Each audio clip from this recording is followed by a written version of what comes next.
Welcome to the Sherdog Radio Network preview for UFC Fight Night 263, Garcia versus Onama, also known as UFC Vegas 110. I'm your host, Ben Duffy of Sherdog.com, and with me, as usual, is Keith Schillen, the executive producer of the Sherdog Radio Network. Keith, how you doing today? I'm not doing that good, Ben, and that's because, I care about this show, and I care about you, and I want to be a good co-host, and I did a very unforgivable thing today. I showed up almost 20 minutes late to our podcast, and that means I made you wait 20 more minutes to break down this card. I know you've been dying to get to this card. It's like you've had it on the calendar. You've had what are those Christmas things where you pull out a chocolate every single day, like building an Advent calendar. Yeah, Advent. That's what it was. Yeah, count down the days to this card, and I had to make you wait 20 more minutes. So I apologize. If I had this thing circled on my calendar, it's because I had a little note underneath saying, get back to me when they have the main event set. This is the UFC finally touching back down at the Apex after their 5 or 6 week globe hopping tour, where again, the UFC went to 5 different countries on 4 different continents in 5 weeks. There were 2 pay-per-views in the batch. There were 2 kind of marquee road fight nights. Some of them were better than others on paper.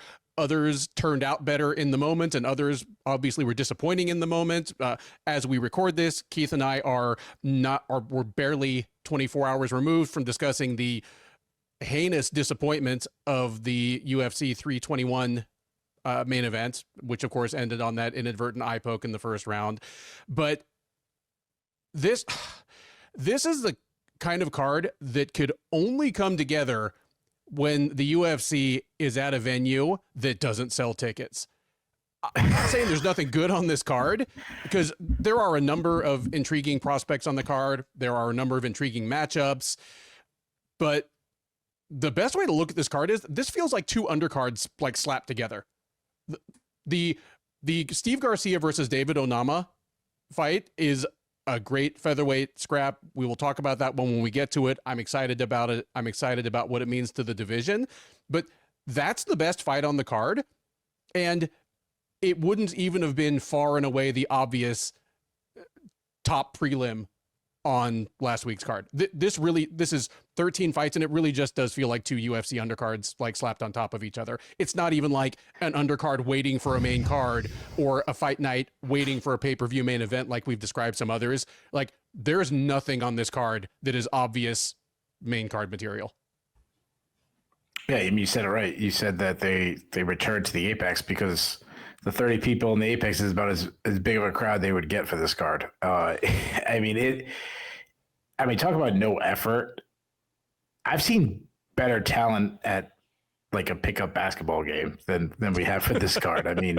I get more excited when I go play bingo once a year than with the kids, and I got to help my son make sure he gets all G32 and make sure he's got it and everything.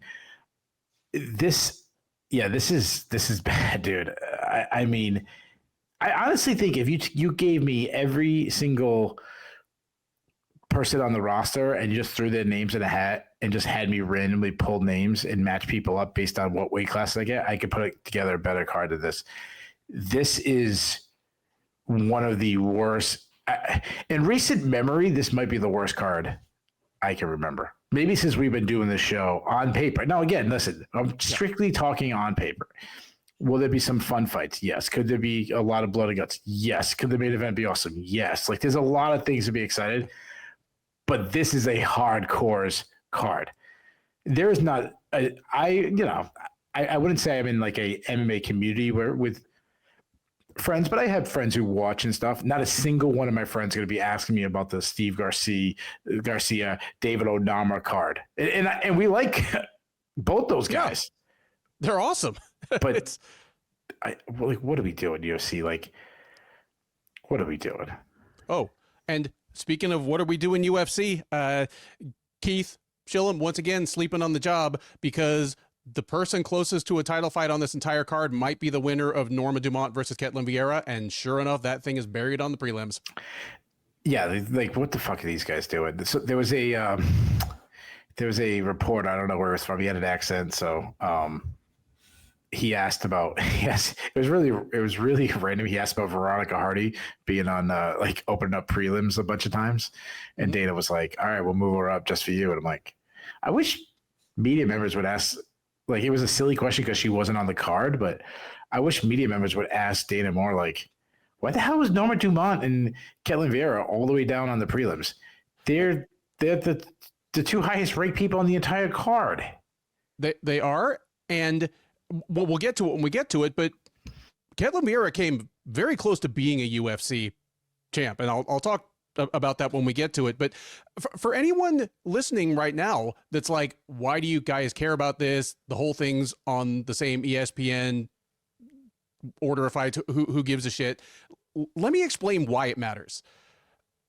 If you don't put the more important, the more divisionally important, the more competitively important fights on the main card near the top fight, you end up with a situation like the UFC ended up with Demetrius Johnson multiple times. Like, just to name one, I remember when he defended his title against Wilson Hayes.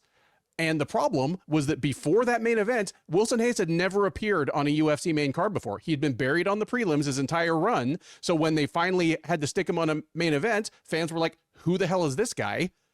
It perpetuated the idea that, well, we can't sell pay-per-views with Demetrius Johnson. Nobody likes flyweights or nobody likes DJ. You aren't helping yourself when you give him a challenger of the month club of people that you have almost intentionally hidden from the fans. Like, the order of bouts does matter. Yeah, and my friends are not going to sit down on a Saturday and watch a 6.5 hour card. They might sit down for an hour and a half. Yeah. But yeah, I agree. When people say, "Oh, you guys, you guys are not even real fans," like, shut up, dude. We talk about fights for 3 hours. That's not all the pre-tape we have to do. Like, I pretty much this show's over. Well, everyone's gearing up to get excited for this card. I'm already working on the next card. I'm already pulling up notes. And I know Ben's doing the same thing. Yes. And it's like, I almost messaged you, and it would have been a week ago. I almost messaged you a week ago, like, dude, why don't we just skip this one? Let's skip. Like, let's protest. Let's boycott. Like, this one's bad. But here you go. If you guys really want it. Having said all that, outside of the main event, what's the fight on this card you're most looking forward to?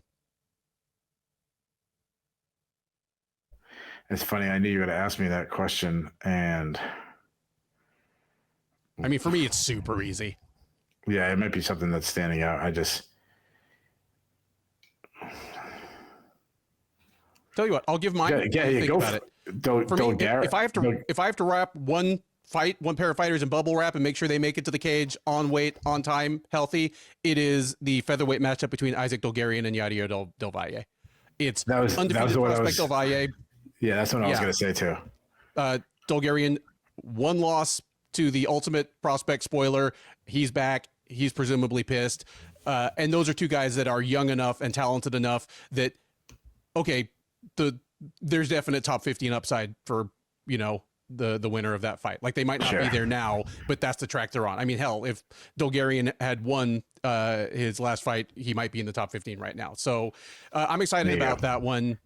But aside from that, there's a lot of individual fighters I'm excited for. And yeah, like having just complained about the placement of the Vieira versus Dumont fight, on some level I understand, because it's probably going to be a terrible fight. But again, for the future of that division, it's an important one. So I guess I hope both women make it and make weight. Any other general thoughts about this one before we dive into these prelims, Keith? No, let's get this over with. All right. First up at UFC Fight Night 263 is a strawweight matchup between Talita Alencar and Ariane Carnelossi. Alencar, the 35-year-old Brazilian, is 6-1-1 overall.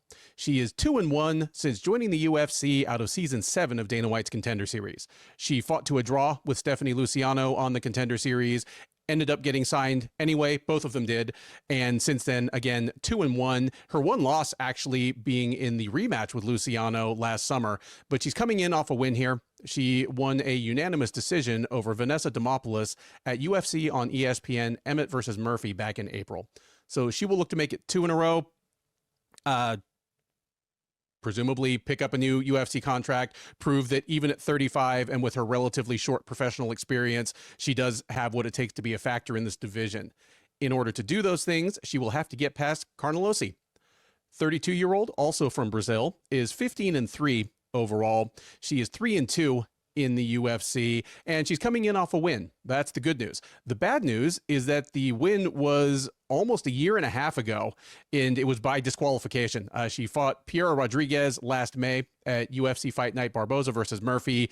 A frankly weird and awkward fight ended in the second round after Rodriguez headbutted her repeatedly on the ground, and finally I think Mark Smith was the ref who waved it off. So that's bad news. The even worse news is that prior to that, Carnelossi had not fought for 2 full years. She has 5 UFC fights despite having been in the UFC for more than 5 years. So she's back. She's looking for her second win in a row. She's not favored to get it.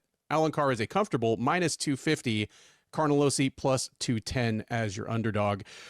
Talita Alencar, obviously I buried the lead a little bit there.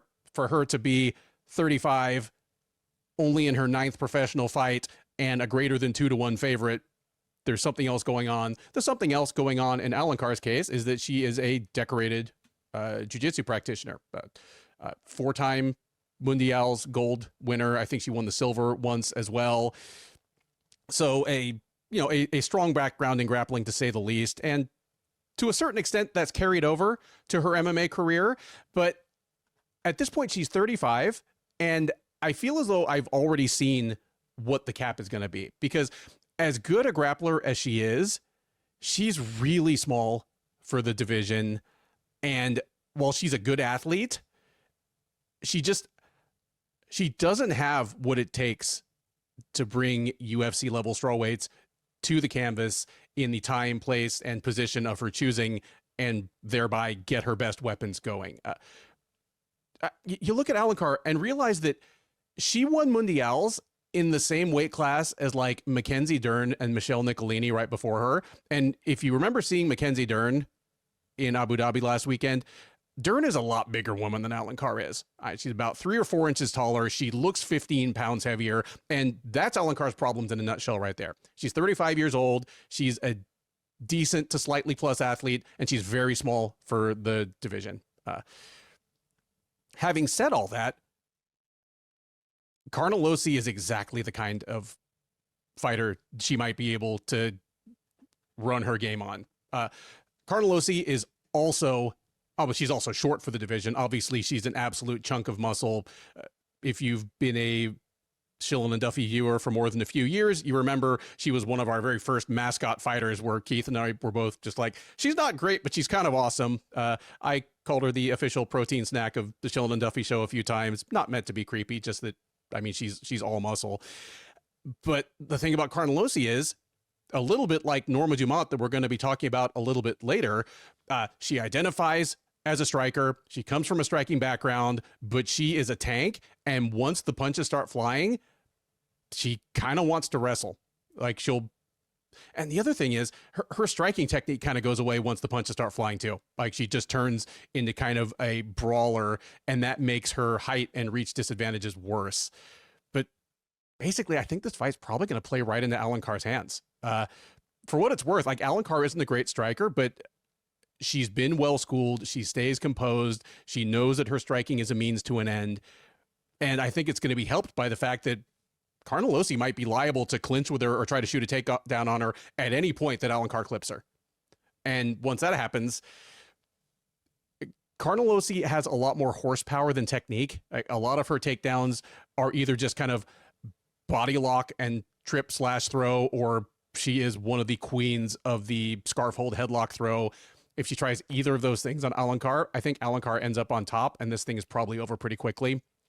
And that's my pick. As much as I like Carnelossi, this is about as winnable a fight as there is in this division for Talita Alencar. I think she gets it done by first round submission. Yeah. I guess the best thing about this card is we get to check out Carnelossi's biceps and stuff. I mean, you're a fit guy, dude. You're a slim trim from when we first started. I gotta stop looking at Carnelossi and get motivated, get on her diet or something, because I feel like the biggest slob when I look at her. I mean, she's absolutely jacked on the feet. She's an aggressive striker, constantly charging forward. Again, I'm going based off of what we saw years ago. Even her return was a short fight, so we really couldn't get too much from it. But what we saw years ago, constantly charging forward. I described before as like a battering ram. She's a pressure counter striker. She charges into the pocket. She needs to get into the pocket because of her lack of reach. Some of that is because she has these gigantic biceps and forearms, so it makes her arms short. She usually has good volume, but her volume really dropped against Vieira Rodriguez. When she gets in the pocket, she throws bombs. She targets the body. I said in the past, she kind of reminds me of like a poor man's Jessica Andrade. The big difference is she chases her foe and she really struggles to cut off the cage. Similar to Andrade, but even worse. She throws big. She misses big. She doesn't really make a lot of adjustments. She really struggles with fast fighters. I'm going to go back to like the Angela Hill fight. She really struggled with her speed. She's a bad defensive striker. She gets hit a lot. She throws some hard kicks to the body, to the legs.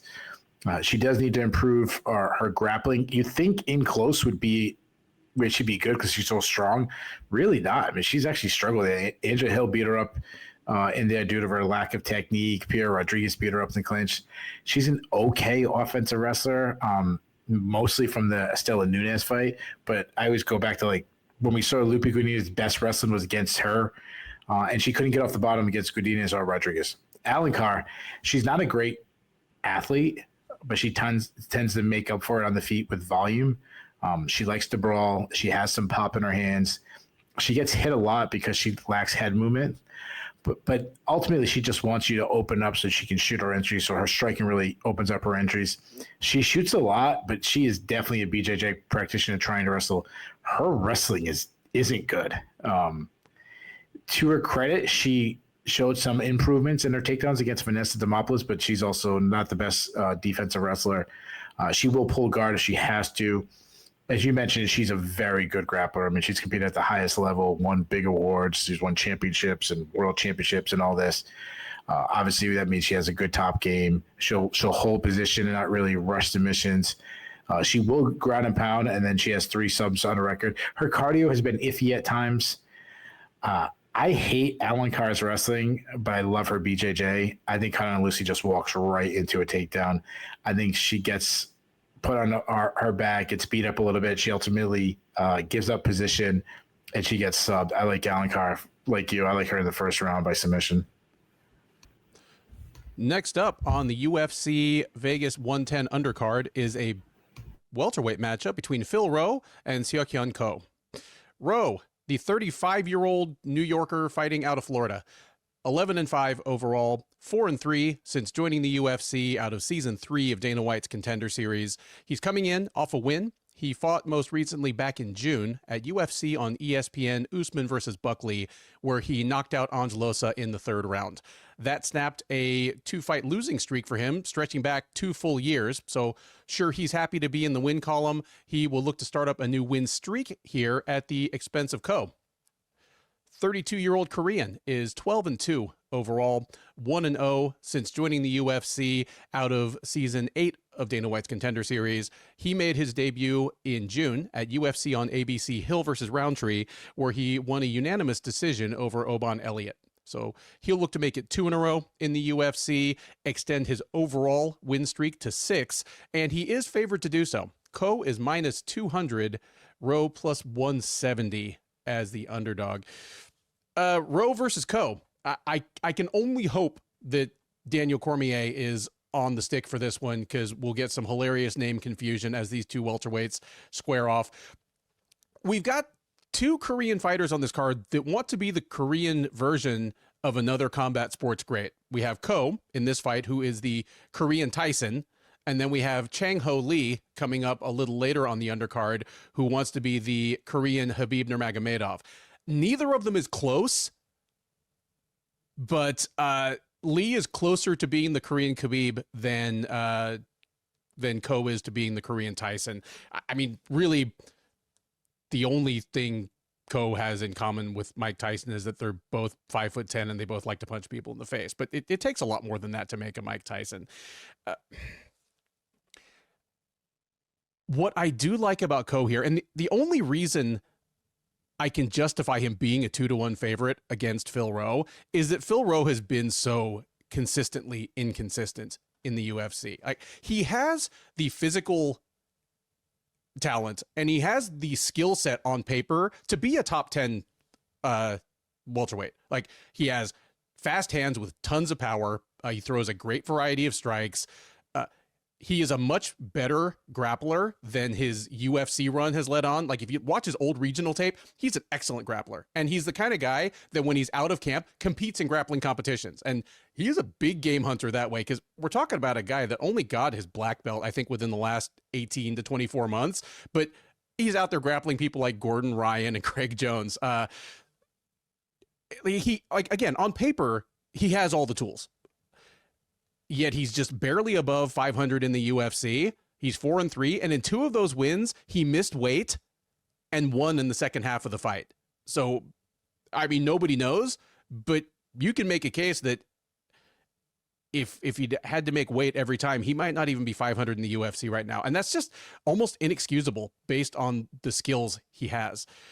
The things that have really cost him thus far have been really pace and durability. Like, the people that have beaten him in the UFC have had to weather some moments of offense from him, but they've just been people who've been able to take his best shot and people who've been able to kind of, I hate to use this term, but impose their will on him. Like, that's such a cliche when fighters say it, but if you mean impose your will in terms of being the fighter who knows when to switch between wrestling and striking, and be proactive about it rather than reactive and just, shoot a takedown because I got hurt.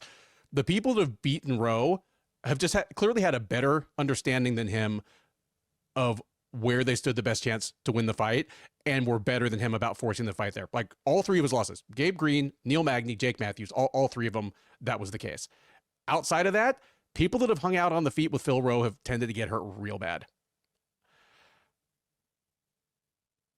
I feel like I say this about some fighter or another every couple months, but if you could guarantee me in advance that Phil Rowe was going to fight a smart fight, I'd be all over this upset. Like, Ko's going to want to strike. Rowe has faster hands. He's actually pretty defensively sound. Like Keith says about just about every fighter, that he doesn't move his head enough. He backs straight up, keeps his chin straight in the air. Rowe is one of the few guys that can get away from that when he wants to. Like, I'm really tempted to take Rowe in the upset here. Can't believe I'm doing this. I'm taking Rowe in the upset. Ko is going to want to duke it out with Rowe. Rowe is perfectly capable of slipping his punches and knocking him out on the feet. He's also capable of taking Ko down and maybe getting him in trouble there if he decides to. Again, if you could guarantee me that Rowe was going to fight to his best advantage, I favor him easily in this one. I'll throw out the flyer. Rowe at plus 170. Give me the upset here. Man, way to go. Let's go. Let's break down Phil Rowe versus Hyeon Ko.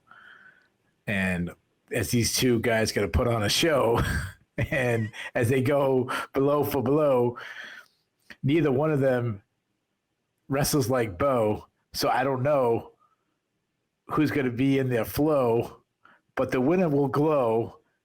The loser will be down low. Might have to eat some crow. I hope they don't hurt their toe when they try to batter their foe. Keith's got some bars. You hear this, people?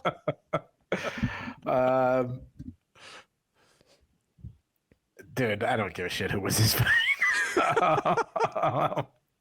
The best part was them rhyming. I mean, Phil Rowe, obviously, the first thing that stands out is how big he is, incredibly long and lengthy. I always go back to like the Nico Price fight where he made Nico Price look small, which Nico is a bigger welterweight. He wants to work a range. The problem is he doesn't have good enough footwork to keep his range. He doesn't like being pressured. He wants to be the one pressuring. He did pressure Angelo so well. His output is inconsistent, though. A lot of times he's trying to land the perfect strike, throwing way too many single strikes. When he lets his hands go, he's got straight, tight shots. He's one of the lanky fighters that will actually target the body, which I like. I go back to like the Orion Kosi fight where he like beat him up with body shots. That was a really long time ago. He does have like tall man strength, so he has good power. He's got 6 TKOs. He has great kicks, but we've talked about this at length. He doesn't kick enough. I hate his defense. He pillars, which really allows people just to crash to the pocket. And just all you got to do is you want to close the distance on Rowe, throw some strikes at him. He's going to pillar, and you just fall right into the pocket. Or to takedowns. He will close the distance himself and use his size well in the clinch. He likes knees inside. He's not a strong offensive wrestler, and he's a weak defense wrestler, but as you mentioned, he is a good grappler. He's a submission threat. He has powerful ground and pound. He loves a guillotine, has a great guillotine. If he puts you on his back, he's looking for submissions. But if you put him on his back, he'll play BJJ too much.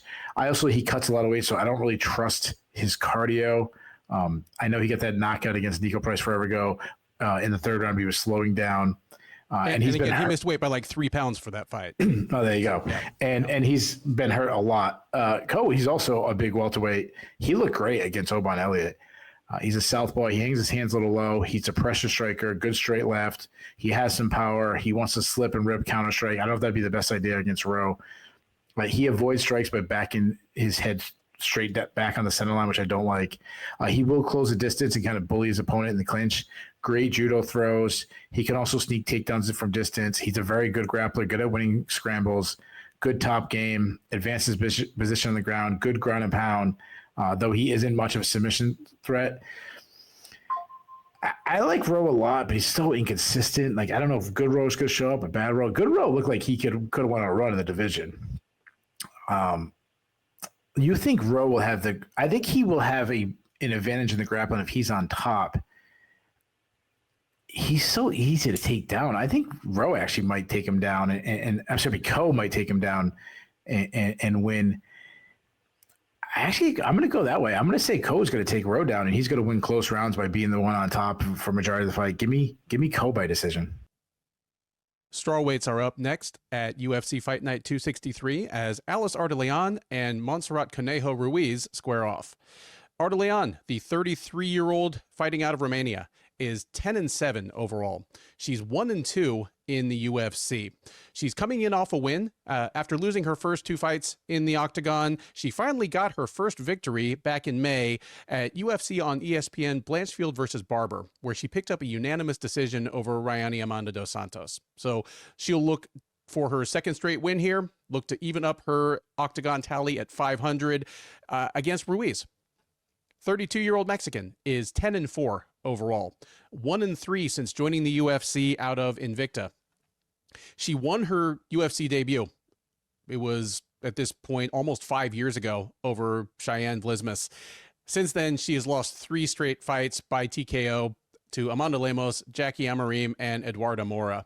That's the bad news. The worst news is that the most recent of those, the Mora fight, was almost exactly 2 years ago. It was November of 2023, all the way back at UFC Fight Night, Almeida versus Lewis.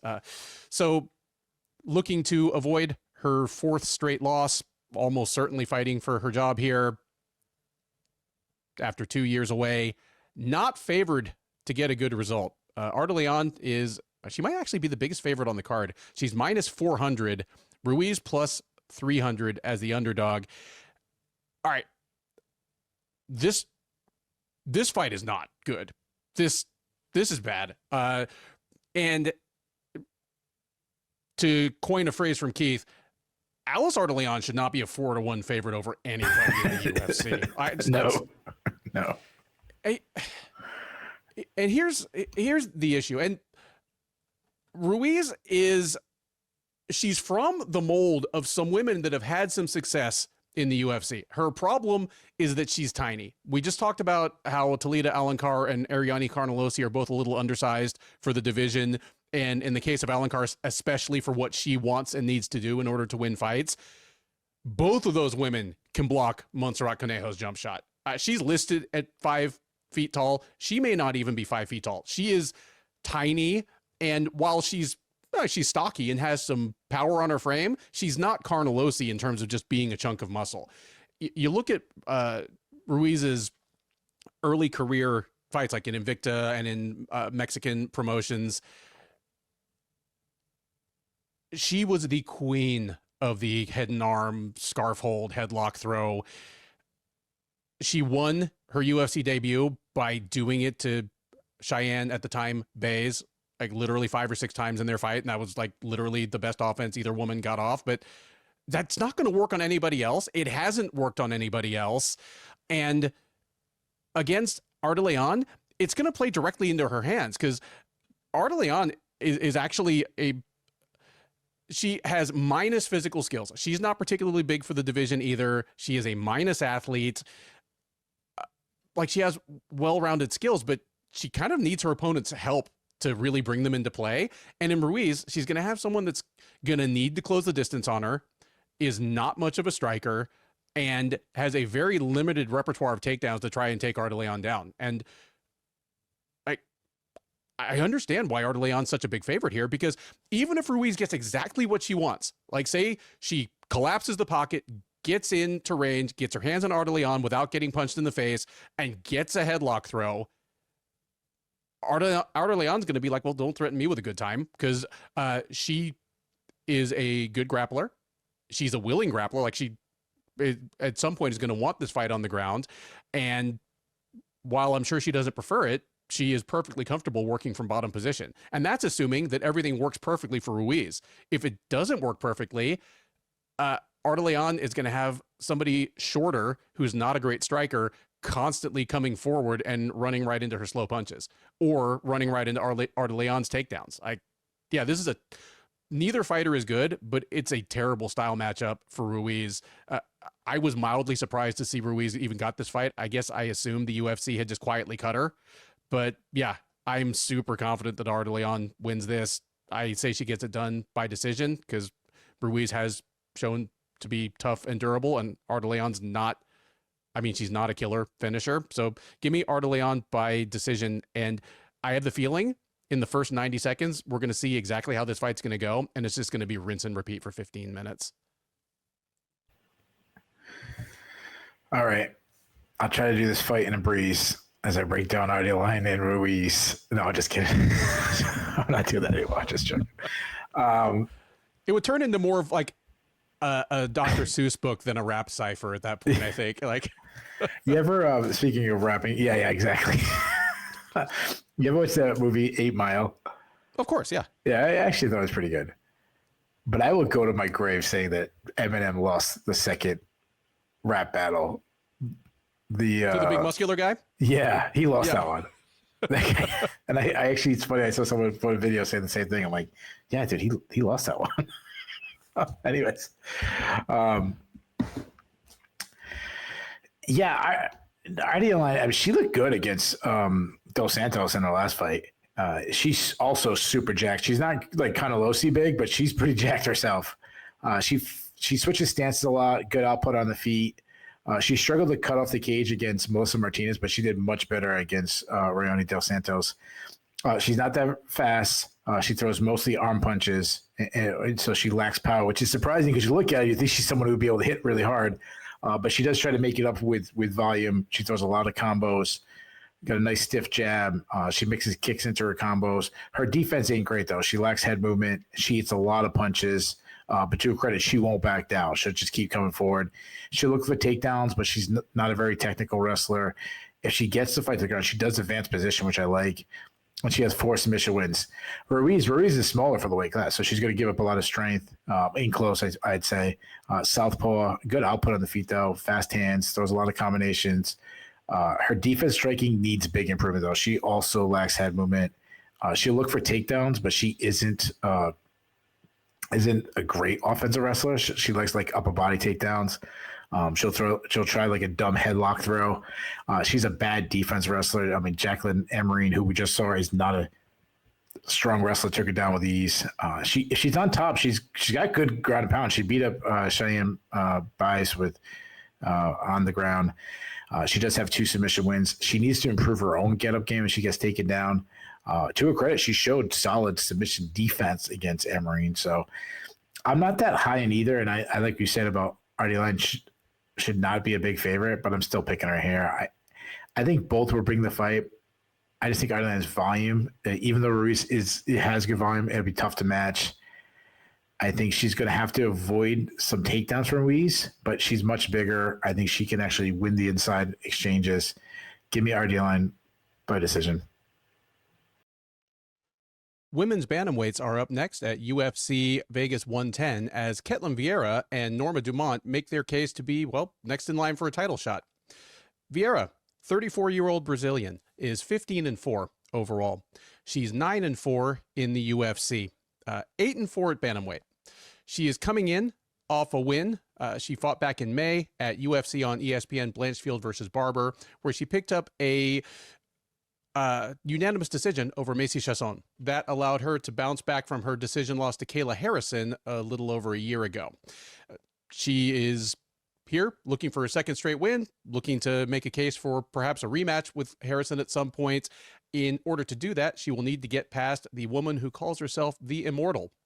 Dumont, 35-year-old Brazilian, 12-2 overall, 8-2 in the UFC. Worth noting that while she has 10 UFC fights, only 3 of them have been at bantamweight. Well, technically only 2 of them because she missed weight once. She's 8-2 in the UFC overall. She's 3-0 at bantamweight, including one fight where she missed weight and went on to win. She is on a 5-fight win streak. Since her own loss to Chasson, at this point 3.5 years ago, she has wins over Danielle Wolf, Carl Hossa, Chelsea Chandler, Jermaine Durandamy, and Irene Aldana.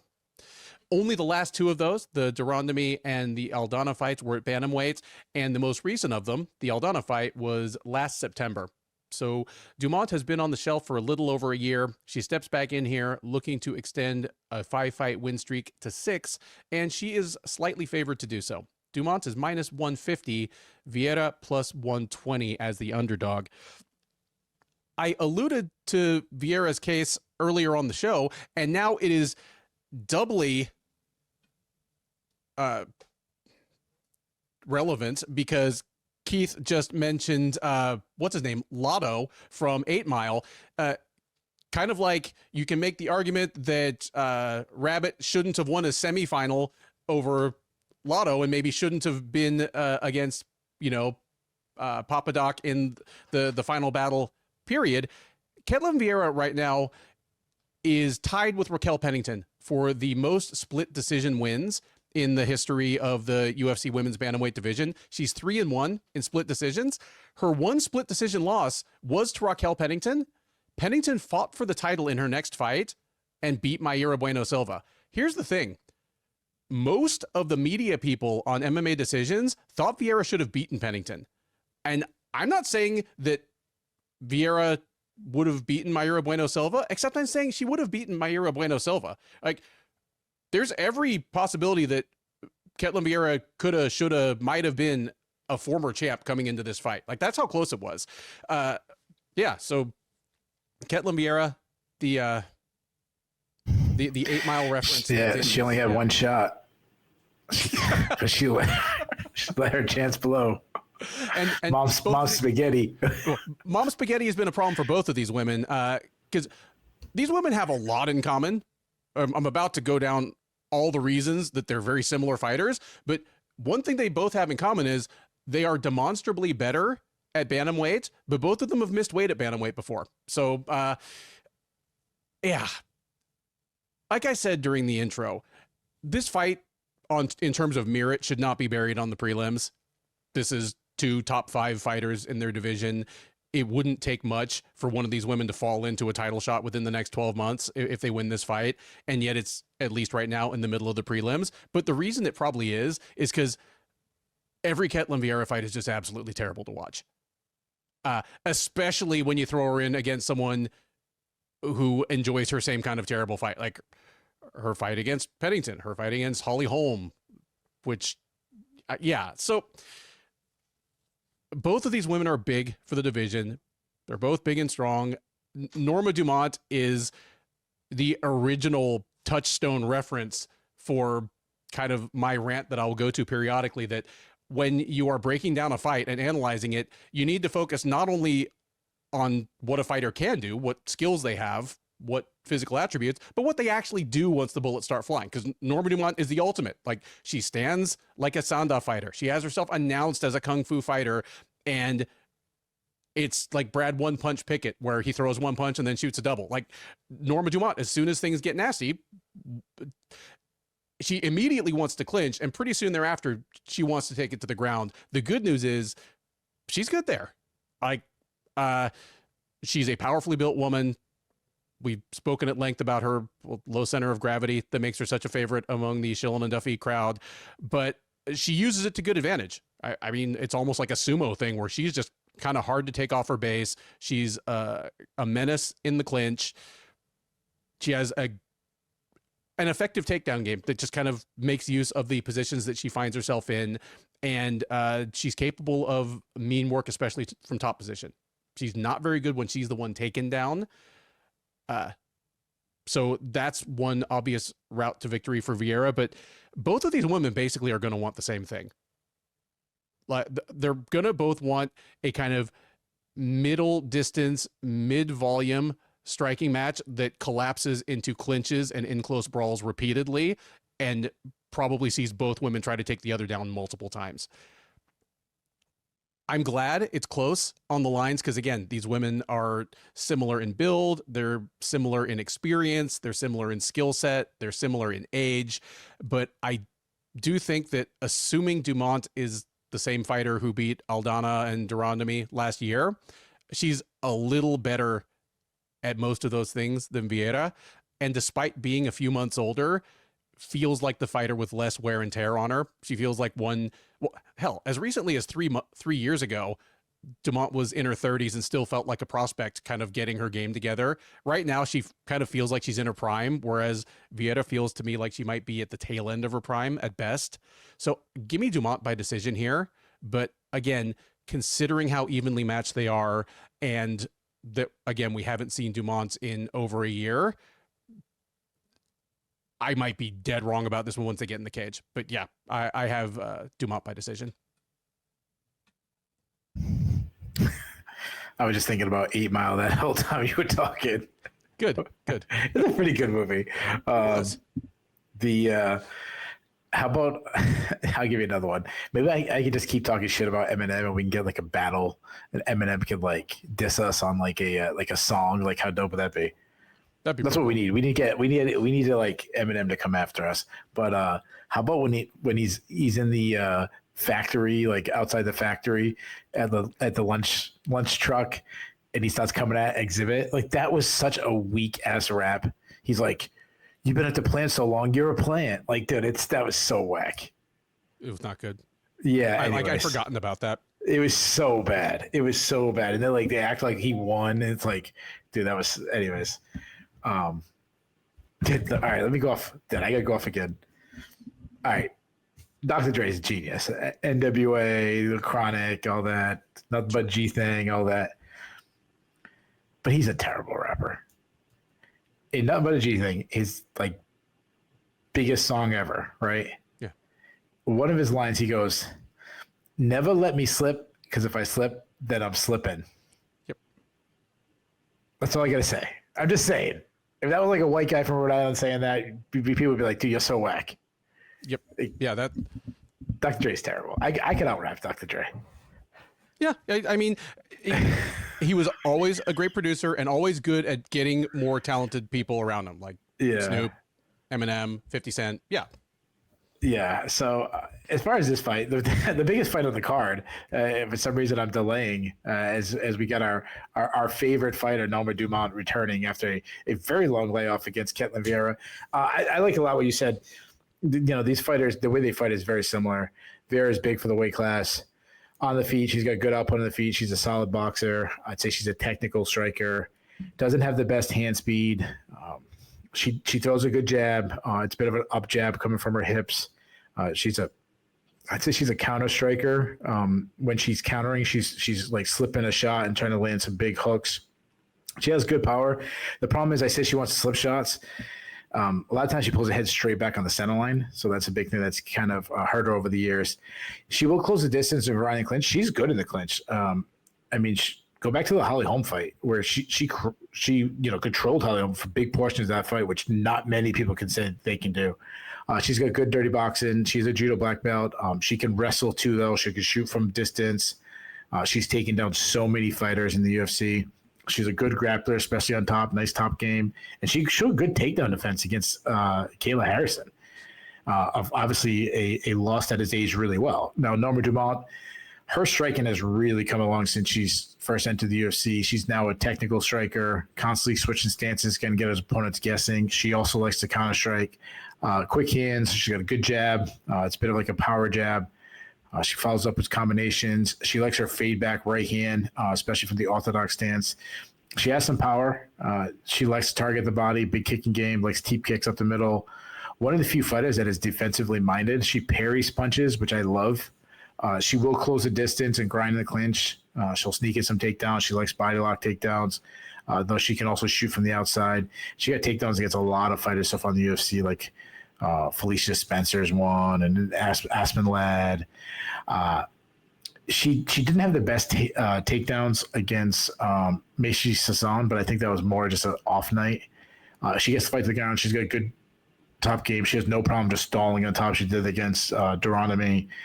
She does have good ground and pound when she unleashes the shots, though if you put her on her back, she struggles. So I flip-flopped on this one. I think both fighters are very similar. I feel like I'm going to pick this one wrong, but I'm going to agree with you. I'm going to go Dumont simply because I think she's a little bit faster. I think she's going to have to stop takedowns for Vieira. I think that might be a position that Vieira could do well in. I think both will have their moments. I'm so not confident. I think this fight should be a pick 'em. I'll go Dumont by split decision. Middleweights take the cage next at UFC Vegas 110 as Donte Johnson makes his octagon debut against Sedriques Dumas. Johnson, the 26-year-old Wisconsinite, is a perfect 6-0 as a professional. He fought on the Contender Series back in August, knocking out Darian Abbey in just 1 minute and 4 seconds. That was good enough to get him signed to the UFC. He had been scheduled to make his debut this weekend against Nick Klein, but Klein fell off the card. It'll be about 3 weeks out from fight night, and he is being replaced by Dumas. 30-year-old Floridian is 10-3 with 1 no contest overall. He is 3-3 with 1 no contest since joining the UFC out of season 6 of the Contender Series. That no contest was actually in his last outing, which was just about 6 or 7 weeks ago at Noche UFC, where the fight was over in less than a minute after he got caught with a brutal inadvertent groin kick by Zach Reese. He was unable to continue. The fight goes down as a no contest. They probably used one of those little suction cup plungers that auto body shops use to pull dents out of fenders to pull his testicle back out of his body cavity, gave him a month or 2 to recover, and he's back here on short notice. And he is a prohibitive underdog. The undefeated prospect, Johnson, minus 350, Dumas plus 275 as your underdog. I'm going to go off on a couple of things here. Obviously, we talked about what this card is off the top. It is Dana White's Saturday Night Contender Series. It is what longtime listener and friend of the show, Portia Baines, calls a brand muffin for the roster, where they just kind of flush out stuff that needs to go. But because of that, preparing to talk about a card like this, you end up watching or rewatching a lot of tape on new fighters or recently signed prospects.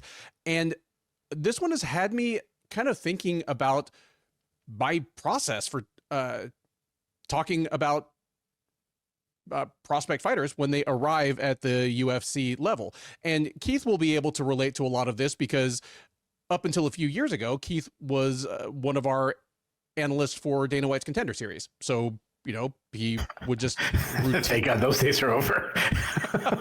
You thought you gotten away from it, and then every Fight Night undercard just basically turned into Contender Series.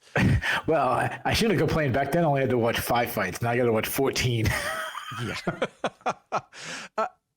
And for what it's worth, over the 5 years now that we've been doing this show, I've had a few people reach out to me directly and just ask, well, how do you even predict these fights? Like, what's your process? Like, you talk about watching tape, but what are you looking for? What makes you decide? Yeah, I flip a coin.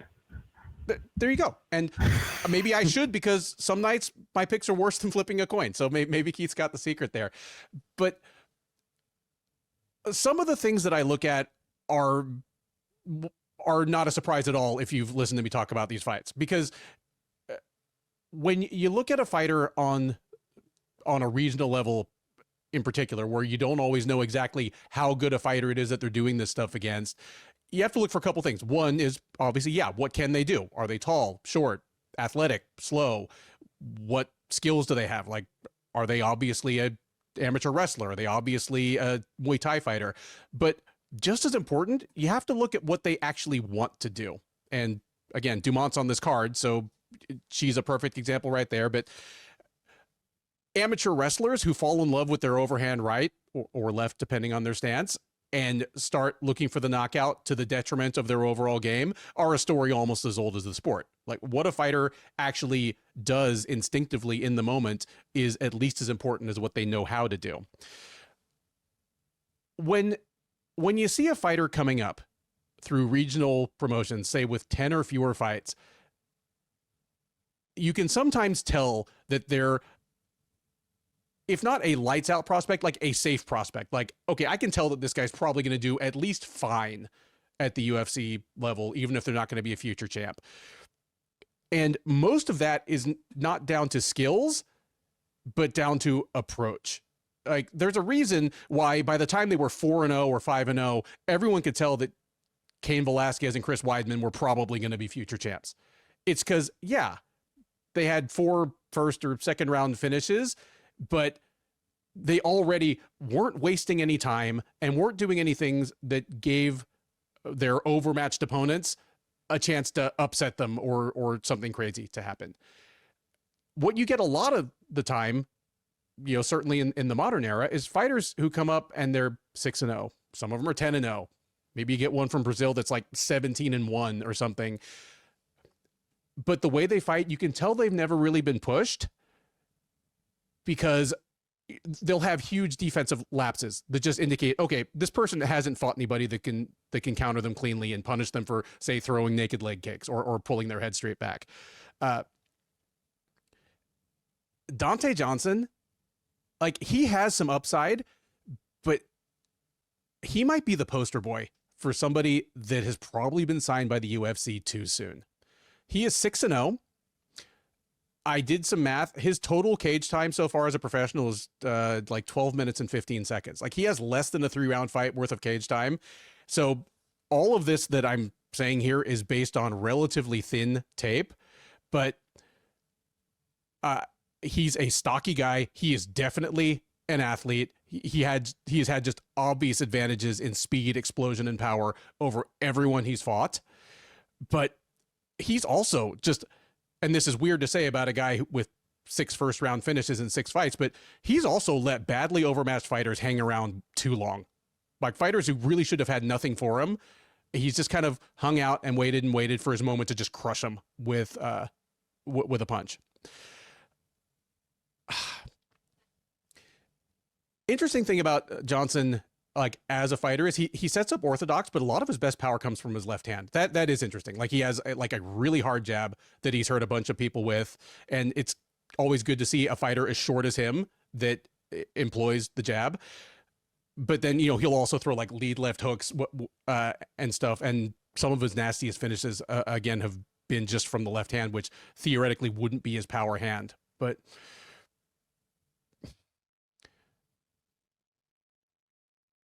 he was supposed to fight Nick Klein in his debut.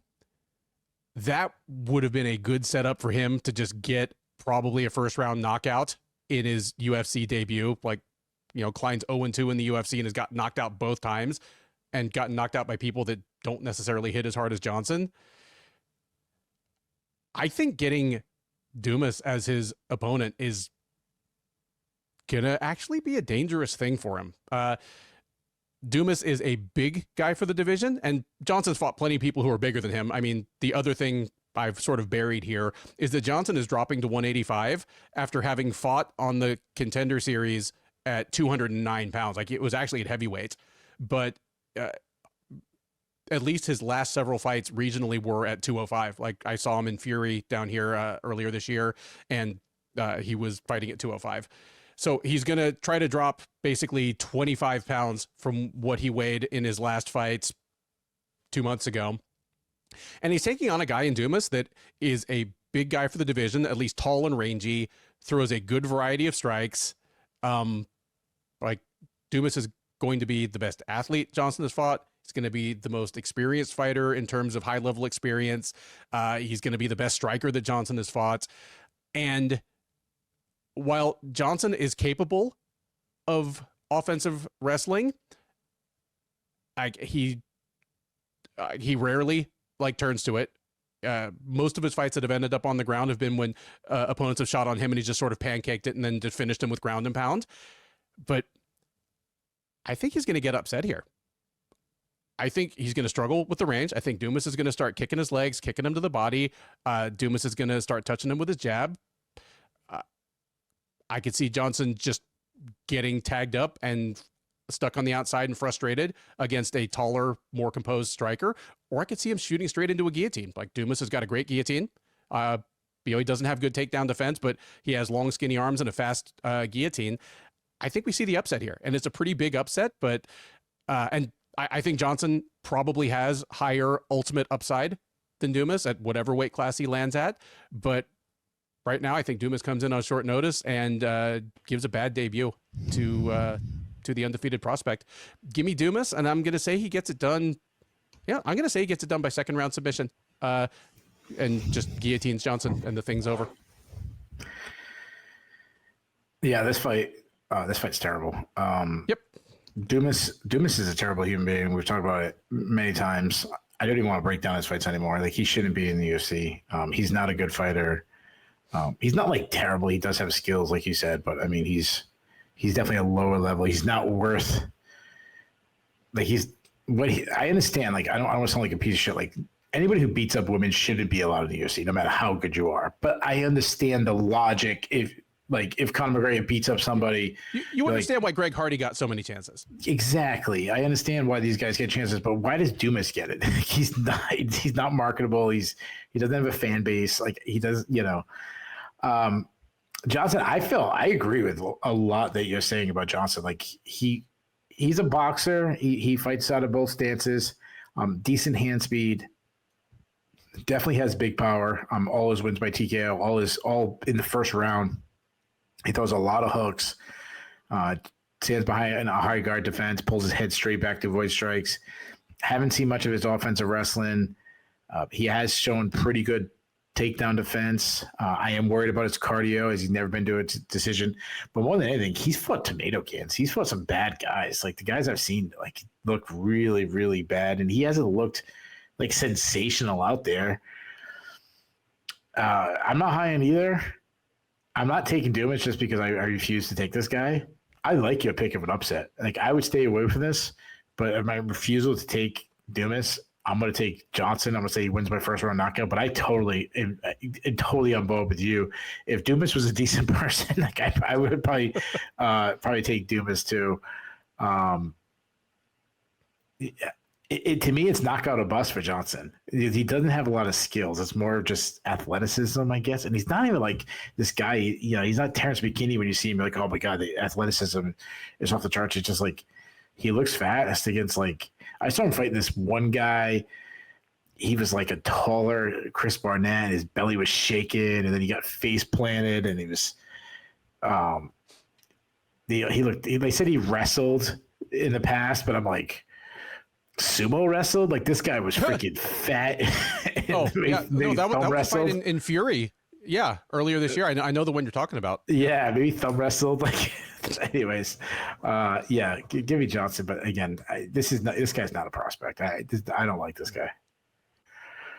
Up next on the UFC Fight Night 263 prelims is a men's bantamweight matchup between Timothy Cuamba and Chang Lee.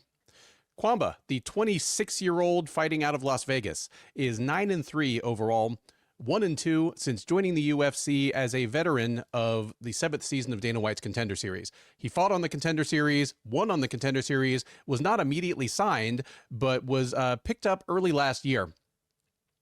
Opened his UFC run with decision losses to Balaji Oki and Lucas Almeida before getting his first UFC win this April over Roberto Romero. That was at UFC on ESPN, Gary versus Prates, and he knocked out Romero with a flying knee in the second round. So fantastic way to get in the win column in the UFC for the first time.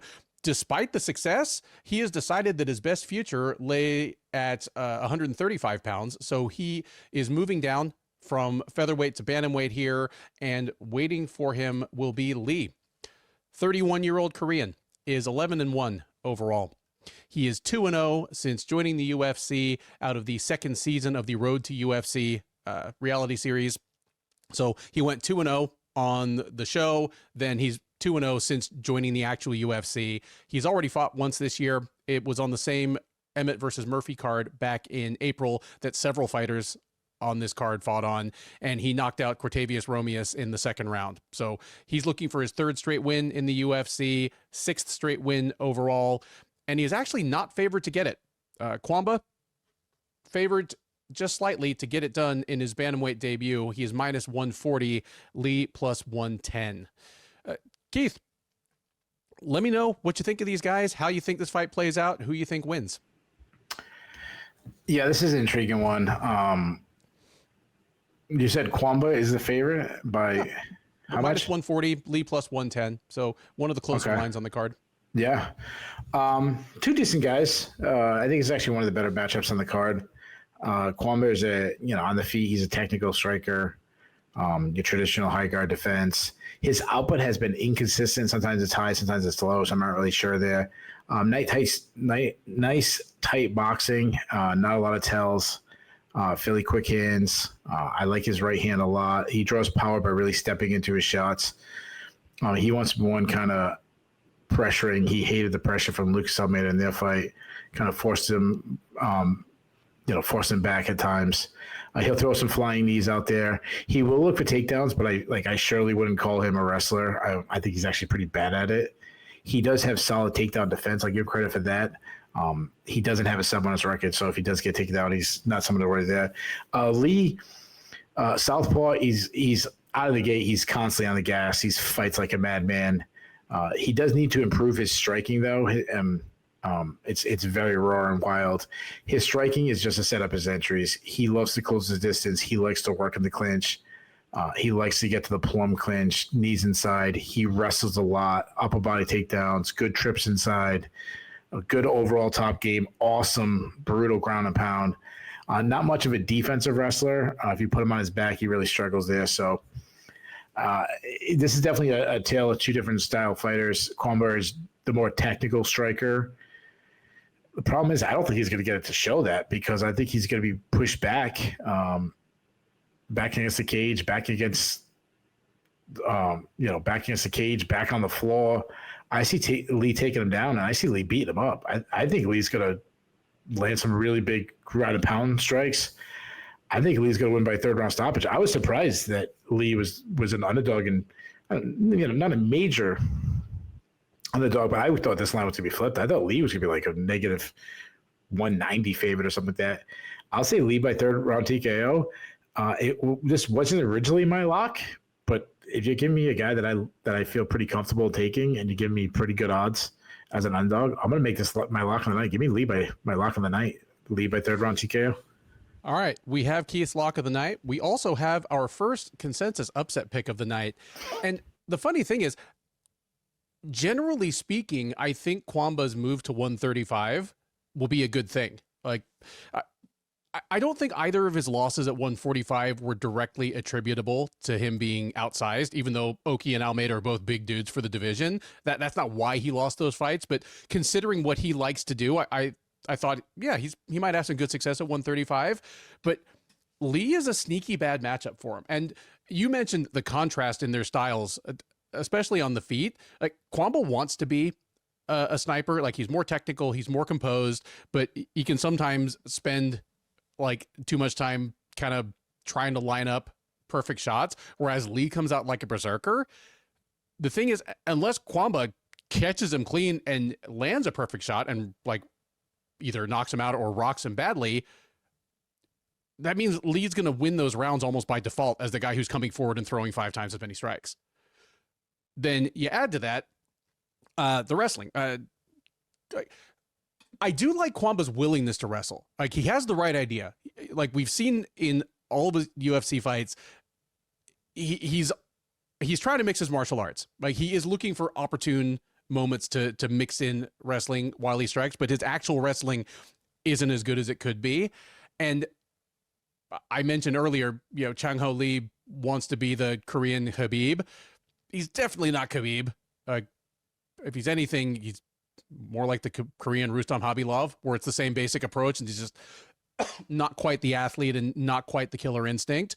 But when things end up on the ground and he's on top, his ground and pound is nasty. Like some of the nastier ground and pound in that division.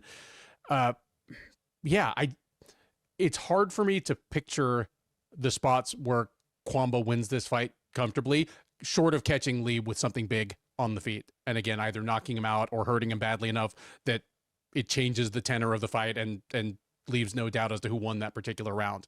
Outside of that, yeah, most of this dynamic seems to favor Lee. I could see him getting a stoppage in the second half of the fight, especially if he's spent a good amount of time on top, just like pelting Cuamba with ground and pound. I'm going to say it goes to decision, but I'm with you. Like I like Lee in the upset here and would not have been surprised to see him the favorite. I was a little surprised by the line myself. Next up at UFC Vegas 110, and at least as the card is constituted as of the beginning of fight week, the top prelim is a light heavyweight matchup between Billy Elekana and the debuting Kevin Christian. Elekana, the 30-year-old Californian, is 8-2 overall. He is 1-1 since joining the UFC at the beginning of this year as a veteran of several West Coast regional promotions and PFL. He fought on the PFL Challenger Series, not the actual full-on tournament, but he made his debut back in January at UFC 311, getting tapped out by Bogdan Guskov in the second round, came back in July and won a unanimous decision over Ibo Aslan. So Elekana will look to go above 500 in the UFC against the newcomer Christian. 30-year-old Brazilian is 9-2 overall. He comes to the UFC through LFA, where he was not the champ, but was very possibly in line for a shot at it, and through season 8 of Dana White's Contender Series. He fought on the Contender Series just a little over a year ago, tapping out Francisco Mazzeo in the second round. So he's been on the shelf ever since. He steps into the cage here, and he is not favored to win, as Elekana is minus 250, Christian plus 210 as the underdog. Keith, I kind of buried the lead a little bit here. Whatever else he may or may not be, I think Kevin Christian will be the tallest fighter in the UFC as soon as he steps into the cage. It's rare when that is not a heavyweight, but he might be taller than Alexander Volkov that we just fight last week. Like he's up there. He's 6'7". He is a gigantic dude for the division. I'm not even going to ask you. I think Volkov's like 6'9". Whatever. Once you pass 6'5", it doesn't really matter anymore. Well, my wife has this weird thing where anybody over about 5'8" looks the same to her. Really? So like Shaq and me are like the same height. Well, you and Shaq would be the same height until like she would see Shaq holding like a can of Pepsi in his hand and it looks like a toy can, and then she would realize, oh wait a minute, no, he's a giant dude, or she'll see one of his like size 23 4E like shoes. But until then, yeah, it's all the same. That's it. I mean, this fight might be the top prelim.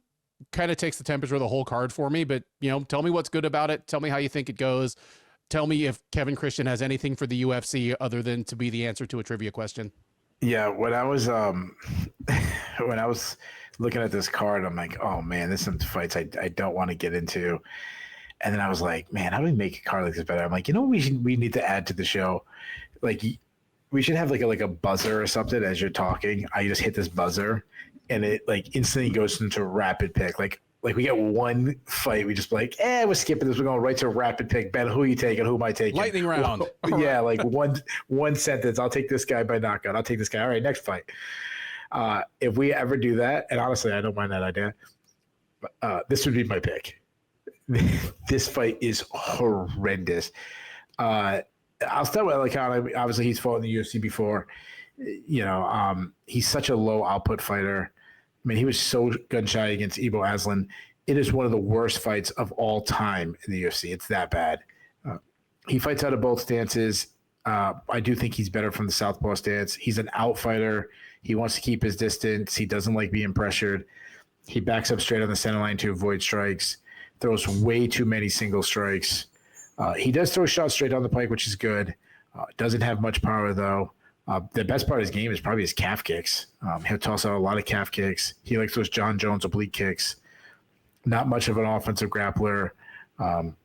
He has shown some solid takedown defense. You mentioned Kevin Christian's 6'7", long and lanky, obviously. Very poor athlete. Flat-footed, plodding. He's 6'7", and you'd be like, oh, that's something great, but he doesn't even understand how to use his length. They kept pointing that out in the contender series. He does have a long jab when he uses it. He doesn't use it enough. He's very low output. He obviously stands tall. He puts his head straight back on the center line. He's a good grappler, but he's a very poor wrestler. Not much of offensive wrestling. Terrible, terrible takedown defense. He does have 5 submissions. He usually gets those submissions off his back through those, obviously he has crazy long legs, but he'll play BJJ way too much. And I'm worried about his cardio. He's never been a decision. And he got a submission on the contender series, but that fight slowed down to a snail's pace. He threw up the slowest triangle. This fight is bad. Before I got into tape study, obviously I remembered Elekana. I was thinking, I kind of had write down people who I think is going to win or who I'm going to pick, and then see if my tape study changes my opinion. And I wrote down Christian because I was like, well, he can't be worse than Elekana. Then I watched him and I'm like, holy shit, this dude is both guys are so bad. I don't think either guy is UFC level, even though Elekana's coming off a win. I don't want to do this, but I'm taking Elekana because I could see him just trying to stick and move, kicking Christian's legs a lot, having a horrendously bad, ugly fight. Again, give me Elekana by decision. I'm glad that you have the same general take on these guys that I had the feeling, because we've previewed all of Elekana's UFC fights together and recapped them all together. Like I knew what your basic take on him was, but I'm glad that you don't see Kevin Christian radically different than I do. He looks like those giant skeleton decorations that you see around Halloween. Those they're biggest houses. Yeah. Yeah. And he moves his feet about as fast as they do. No, because he looks like a guy walking on stilts. Yes. The guy outside the Red Sox game and the alley of the Red Sox game walking around the stilts. And he defends takedowns about as well as a guy walking on stilts. God, he's so bad. Because we just saw Walter Walker, and we've seen Johnny Walker in the UFC at this point a dozen times. It's possible to be a 6'6" guy who weighs well over 200 pounds and be fairly nimble and explosive on your feet. But Christian, he moves like the center from a bad community college basketball team. You ever watch a video when a baby giraffe is born? Yes. So he walks around and you mentioned he's a good grappler, but he's a terrible wrestler. And that's, it's already a problem. He's 9-2. It's not like he's a lights out prospect, but it's going to be an even bigger problem because he had a ton of submissions in his regional fights. He had 3 submissions by arm triangle. You can snag an arm triangle from the bottom, the very famously the first Chuck Liddell, Jeremy Horn fight. But for the most part, that's a topside submission against people that know what they're doing. Kevin Christian is not going to get much time grappling from topside in the UFC. Like, he almost might be better off like starting from guard. Like, Elekana is not good for all the reasons you mentioned, but the things that he does well are going to be there for him. Like, he's going to be able to nail Christian with calf kicks, and unless Christian punishes him with just like a big right hand counter because Elekana, throws him with his hands down, Elekana's going to saw his legs off. And while Elekana's not a particularly good wrestler, Christian is so tall that they're going to end up in just some collisions and clinch situations where I think Elekana gets takedowns almost by default. They're just going to go to the canvas and Elekana is going to end up on top. And unless he blunders into the world's slowest triangle armbar, like Christian's foe on the Contender Series did, Elekana's going to pound him out. Like, yeah. And that guy was totally gassed when he got subbed. Mm-hmm. Yeah. I'm very confident in Elekana to win here. Like, one of the rare fights where I feel more confident in it than the odds indicate. And I mean, this sounds terrible to say. I feel mean for saying it, but my lock of the night isn't that Elekana wins. It's that Elekana wins, and this is his last win in the UFC. Like, just, yeah, this is about as bad a matchup as you can get in the UFC's light heavyweight division right now. And that's saying a lot because the light heavyweight division is not great right now. But I'll take Elekana by second round TKO, probably ground and pound. Next up at UFC Fight Night 263, and at least as the card is constituted as of the beginning of fight week, the main card opener is a men's flyweight matchup between Allan Nascimento and late notice opponent Cody Durden. Nascimento, the 34-year-old Brazilian, is 21-6 overall. He's 3-1 since joining the UFC out of season 1 of Dana White's Contender Series Brazil. He competed on the Contender Series there, actually lost his fight, but got signed to the UFC like a year later anyway. He lost his UFC debut to Tagir Ulanbekov. Since then, he's gone 3-0 with wins over Jake Hadley, Carlos Hernandez, and Jafel Filho. The most recent of those, the Filho fight, was back in May at UFC on ESPN, Blanchfield versus Barber. So Nascimento looking for his 4th win in a row and looking to compete twice in a calendar year for the first time in his entire UFC run, which is almost as important. He had been scheduled to take on Rafael Estevam, but Estevam fell out late, and Cody Durden steps in here on what I think will be barely 2 weeks' notice by fight time.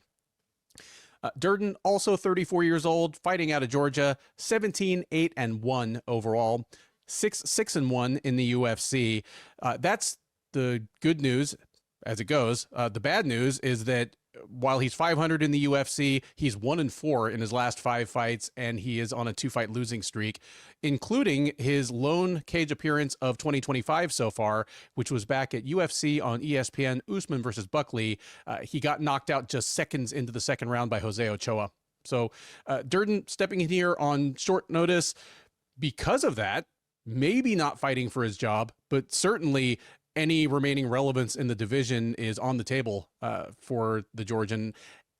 Odds were not even available as of yesterday, so make of that what you will, but it's safe to say that Nascimento should be a comfortable favorite here once those come out.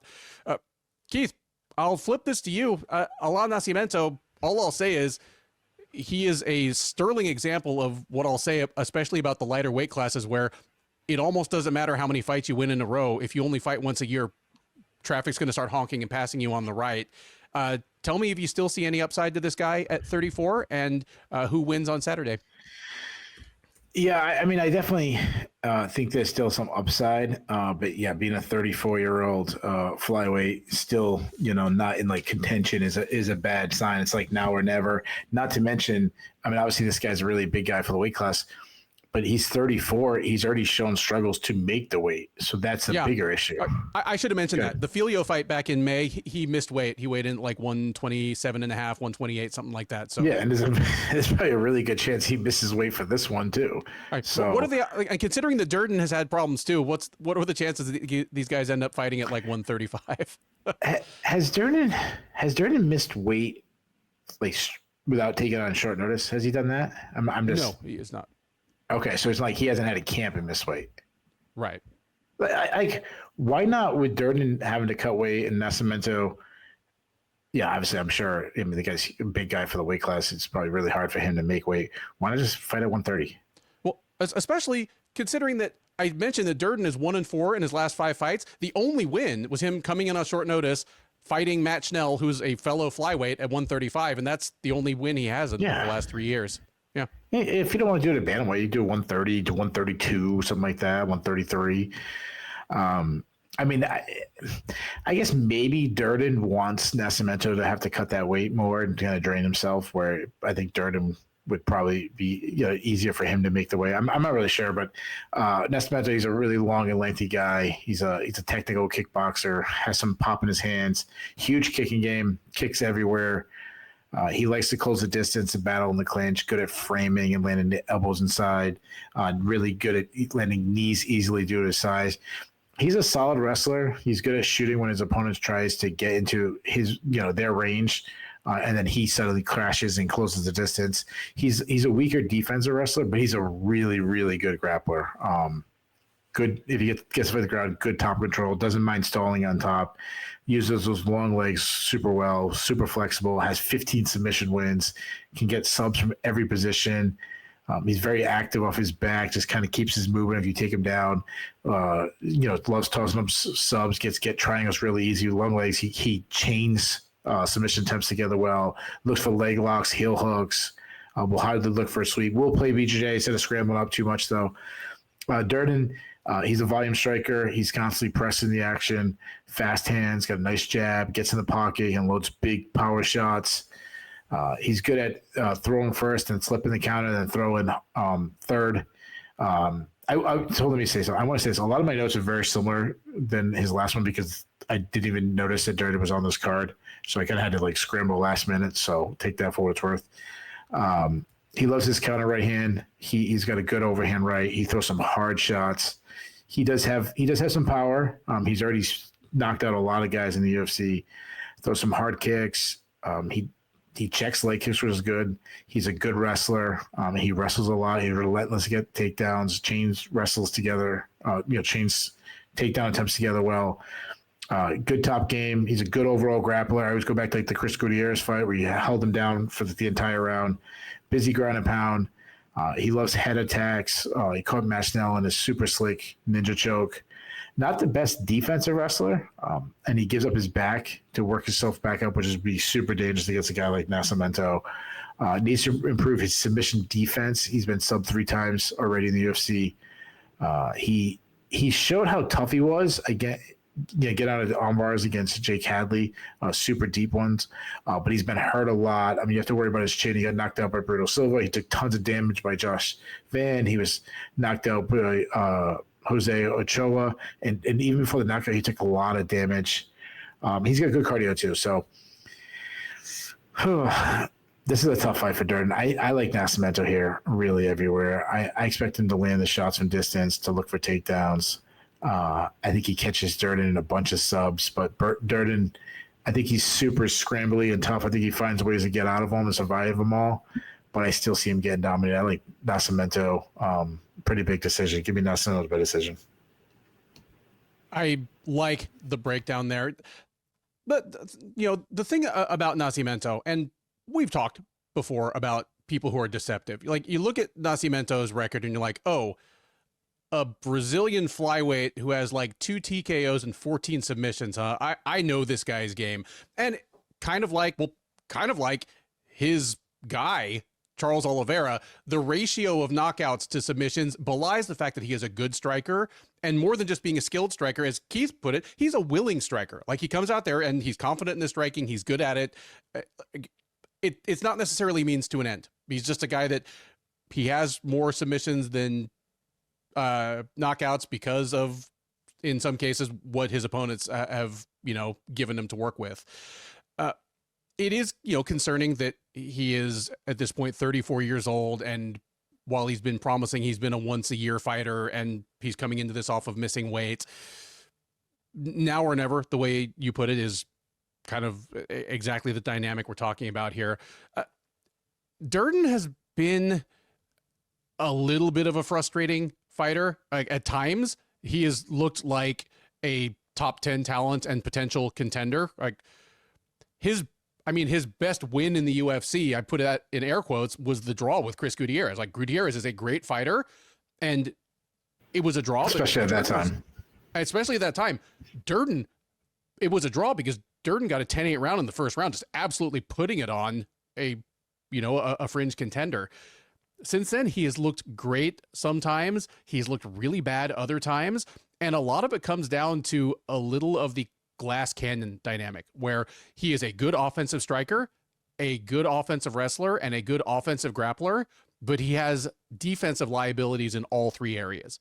So his highlight reel, like him front choking Matt Schnell, him, again, just putting Chris Gutierrez on the ground and hammering the crap out of him, him face planting JP Bays, stacks up very evenly with his appearances on other people's highlight reels. And what we've seen a lot of there is other grapplers really taking advantage of Durden on the ground. Just, it seems like he'll be in transition or he'll be in kind of a static position, and then there's just a moment of inattention, and all of a sudden his opponent has his back or like has him in a deep guillotine. Because of Durden's kind of tendency to fall apart or have lapses at certain times in fights, I would favor Nascimento anyway.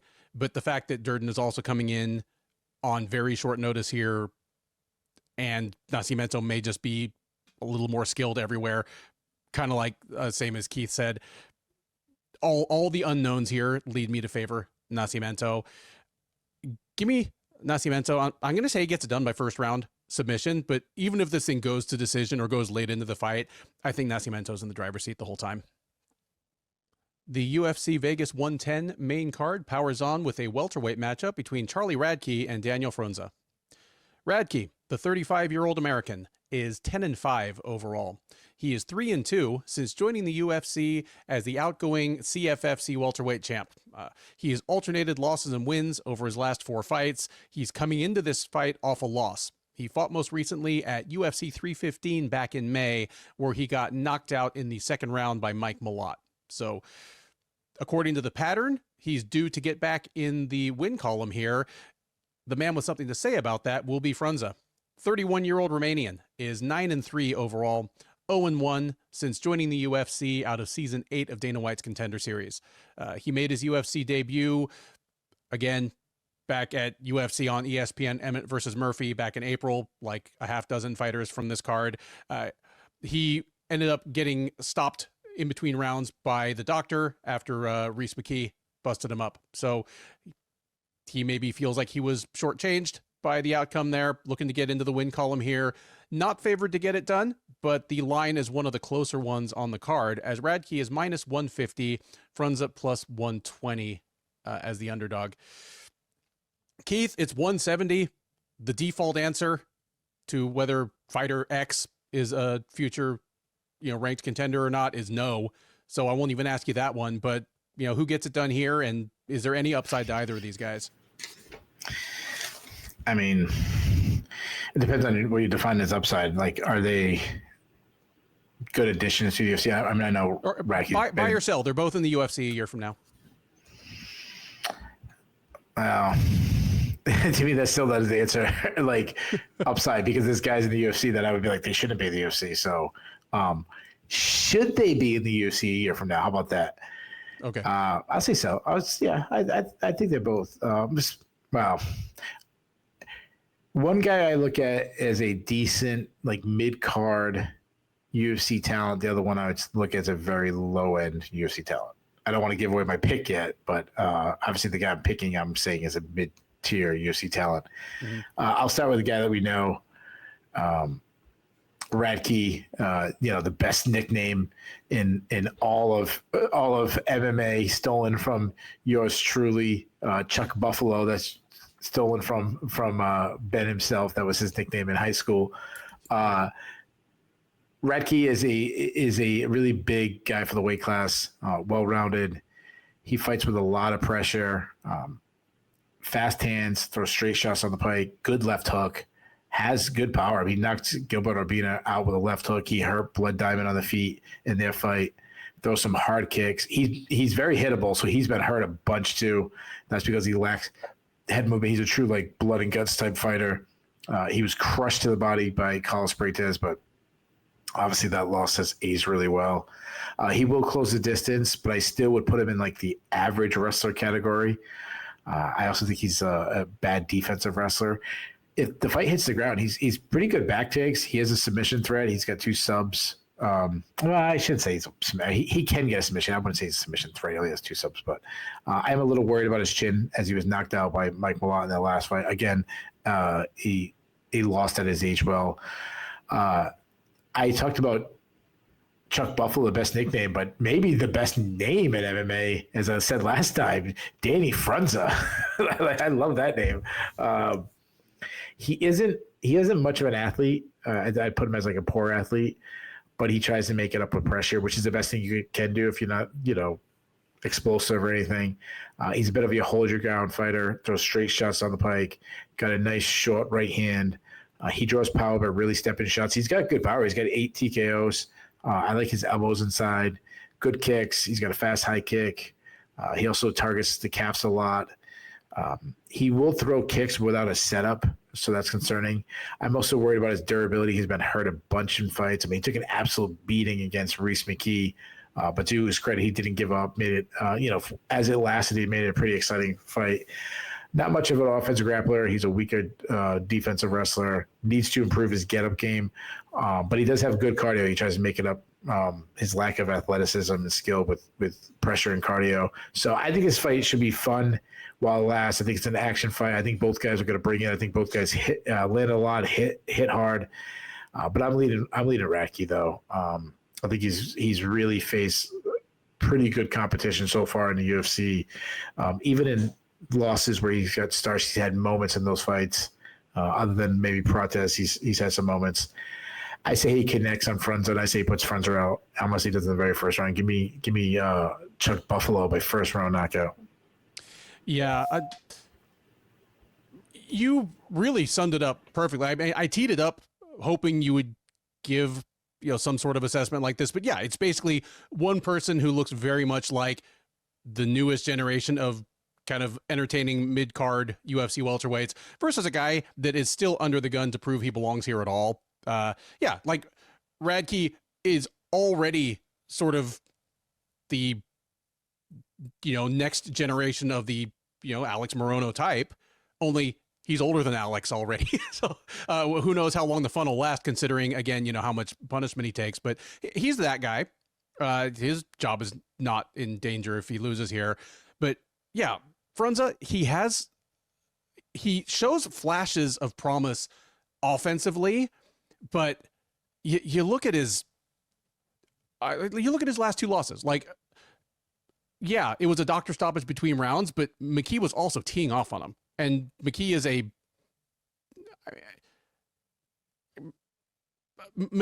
is not a higher level UFC welterweight. He's the only guy that McKee's looked that good against.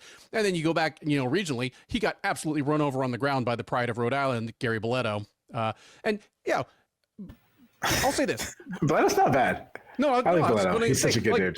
Boletto is better than some people who are in the UFC welterweight division right now. If Boletto was fighting Radtke this weekend, I'd have a hard time picking it. No, you wouldn't. but Boletto's better than Frunza, but Radtke would beat a Boletto. Both of those things are things that Radtke could do to Frunza. It is, I guess, where I'm going with that. If they go to the ground, Radtke could take Frunza's back in a flash, have the hooks in, and be wrapping up the choke before Frunza knows what he's doing, or kind of like Boletto did. Or, I mean, honestly, if Radtke touches Frunza's face as much as Ruiz McKee did in April, it won't be a doctor stoppage between rounds. Radtke will just knock him out because he hits that much harder. The flip side of it, as you mentioned, Radtke is very hittable, takes a ton of strikes himself. So I'm with you. I'm picking Radtke by first round knockout here. But for what it's worth, the line is probably about right, because the second most likely outcome is that Frunza catches Radtke with something and knocks him out in the first round. Like Radtke, with the style of fighter he is and already being 35 years old, there's always the possibility that his chin has slid a lot even since the last time we saw him. I'll believe that when I see it. For now, battle of two pretty good offensive strikers who have problems on defense. Give me Radtke by first round knockout as well. At the very least, it should be a fun one. Next up at UFC Fight Night 263 is a men's feather. I don't even need to say men's featherweight anymore because there are no more women's featherweights in the UFC. A featherweight prospect matchup between Isaac Dulgarian and Yadier del Valle. Dulgarian, the 29-year-old Missouriite, now training out of Colorado, 7-1 overall, 2-1 since joining the UFC as the outgoing FAC featherweight champ. He is coming in off a win. That's the good news. The bad news is that win was over a year ago. It was all the way back at UFC Fight Night Burns versus Brady last September, but he tapped out Brendan Marat in the second round. That allowed him to bounce back from his first and only career loss thus far, which was last March, a split decision against the UFC's ultimate prospect killer, Christian Rodriguez. Dulgarian looking to put that loss even further in the rear view. In order to do so, he will need to pay it forward and hand Del Valle his first professional loss. Del Valle, 29-year-old Cuban-American fighting out of Houston, 9-0 overall, 1-0 since joining the UFC as a Fury FC featherweight contender and out of the 8th season of Dana White's Contender Series. He made his UFC debut back in May at UFC Fight Night Burns versus Morales, tapping out Connor Matthews in the first round. So Del Valle looking to go 10-0 as a pro, 2-0 in the UFC, confirm himself as one of the more intriguing prospects in the division. Not favored to do so. Despite the records, Dulgarian is a big favorite here. He's minus 260, Del Valle plus 220. Kind of like Josh Fan that we talked about, kind of like Michael Aswell that we've talked about. Yadi Del Valle is somebody that I've had a front row seat literally for most of his career. Like if you're looking at us on YouTube right now, you see his face right beneath us. That Fight Finder profile photo. Yeah, I took that on my phone. Yeah, I mean he's Cuban. And you still have it saved on your film. That's what's weird. Well, it's my screen background. Like when my wife calls me, yeah. I get Yadier Del Valle with no shirt on, like shows up. There you go. Yeah. Yeah, I've been cage side for half of his professional fights. You know, I've interviewed him a few times. Good dude, and a guy that maybe not quite to the same extent as Van, but maybe similarly to Aswell, stuck out even a few years ago as a guy that was probably going to end up in the UFC sooner or later. I'm glad he's there. He is a good size, athletic, well-rounded featherweight. You know, he's a good boxer, good natural power without overswinging on things, pretty good defensively.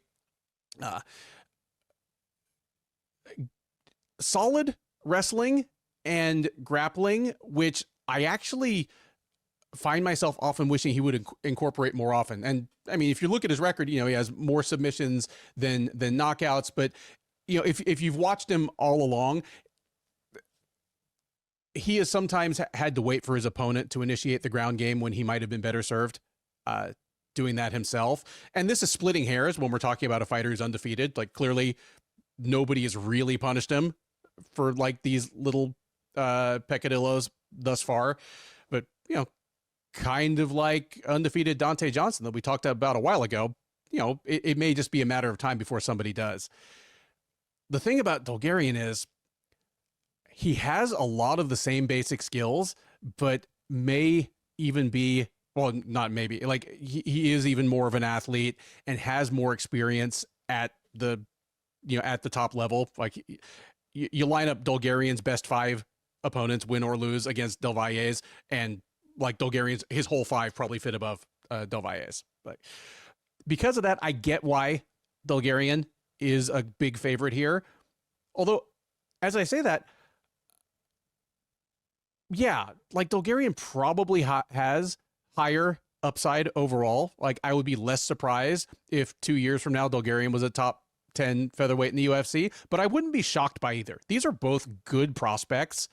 And if they pan out like I expect they will, they're probably two guys at their age who are going to be in the thick of this division for the next 5 or 6 years. Again, if my guess is right, but I'm going with the odds makers here. I think this will be too much too soon for Del Valle, even though he does belong in the UFC now. Just,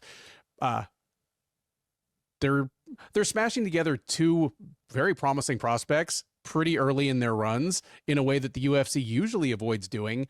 But here, give me Dulgarian to win a decision where he probably wins all 3 rounds. And it may just come down to Dulgarian having faster hands and being a little harder hitter than Del Valle. But if things are more nip and tuck than that, watch for it to come down to Dulgarian having better instincts and better coaching about when to shoot takedowns and when to, like switch things from standing to the ground, because either of them could, but my guess is that Dulgarian will. And if this is a competitive fight, that might be what at least one round hinges on. Give me Dulgarian by decision. Yeah, I think you're right when you said on the intro that this might be the best fight on the card. Or at least underrated fight or under the radar fight. I like both guys. I think they're both solid additions. I mean, I know Dulgarian's been in the UFC for a little bit now, but still newer guy in the UFC. His problem is his striking. His striking is very raw, but he makes up for being very aggressive on the feet. He comes out, he throws hard. He throws some hard calf kicks. He doesn't mind if you try to grab his leg because he wants to create a scramble. He's a good wrestler. He's an NAIA national champion. Oh, yeah, I think he was a finalist. I don't think he won. I'm sorry. I think he was a finalist. But he's also competed in like some high-level freestyle and Greco competitions. Fast entries. He will shoot sometimes too far away without sending anything up with his strikes. If he gets to the legs, though, he loves picking up his opponents and slamming them. Good top game. Looks to advance position on the ground. He's got some quick back takes, but he'll lose position by rushing to the back and kind of riding too high sometimes, which is really surprising for someone who's a good wrestler. But he's on top. He's got good ground and pound. He stopped Francis Marshall with hard ground and pound, mean elbows from on top. He has a submission threat. Cardio has been an issue. He has slowed down a lot in the past, and a lot of that has to do because he wrestles, so that's going to gas him out. Del Valle, southpaw, good output on the feet. He likes to brawl. He can overthrow his shot sometimes, which will leave it to be countered, which also will leave him to be taken down. He also will kind of square up and eat some shots, but trying to draw power doing that. But he keeps his chin high. When he's stepping into shots, he draws some really good power, and he can knock out a lot of guys. But I said before, he squares up because he can be a bit of a stationary target. He'll throw some hard inside kicks. He closes the distance. He works well in the clinch. Nice elbows, nice knees inside. He has a judo background, so you can look for some trips in there. He will look for takedowns, like shooting takedowns. Let's say he's okay at it. If he gets to fight the ground, I like his ground game. Hard ground and pound. He has a BJJ black belt. He will jump guillotine, and he's got a good guillotine. That's something that Dulgarian's going to have to really watch out for as he's coming in for entries. He's also – I can see him tiring Dulgarian out by getting taken down, but working right back to his feet. He's shown that he's hard to hold down. He has gassed out a little bit in the past, trying to get a finish, so that's something to watch out for. So, oh, man – I'm going to pick Dulgarian because of his takedowns. I think that's going to give him a slight edge. But, dude, I hate these odds. I think this fight should be a pick'em. I favored Del Valle on the feet. I think he's more likely than one to find a stoppage, whether he lands something or catches a submission. To me, it seems a lot like the fight, not style-wise, but I have the same feeling that how you were leaning towards Dumas. Like this has I would stay away from this if I was betting, or if I did, I'm betting the underdog. But with zero confidence, give me Dulgarian by decision. But he should not be this big of a favorite.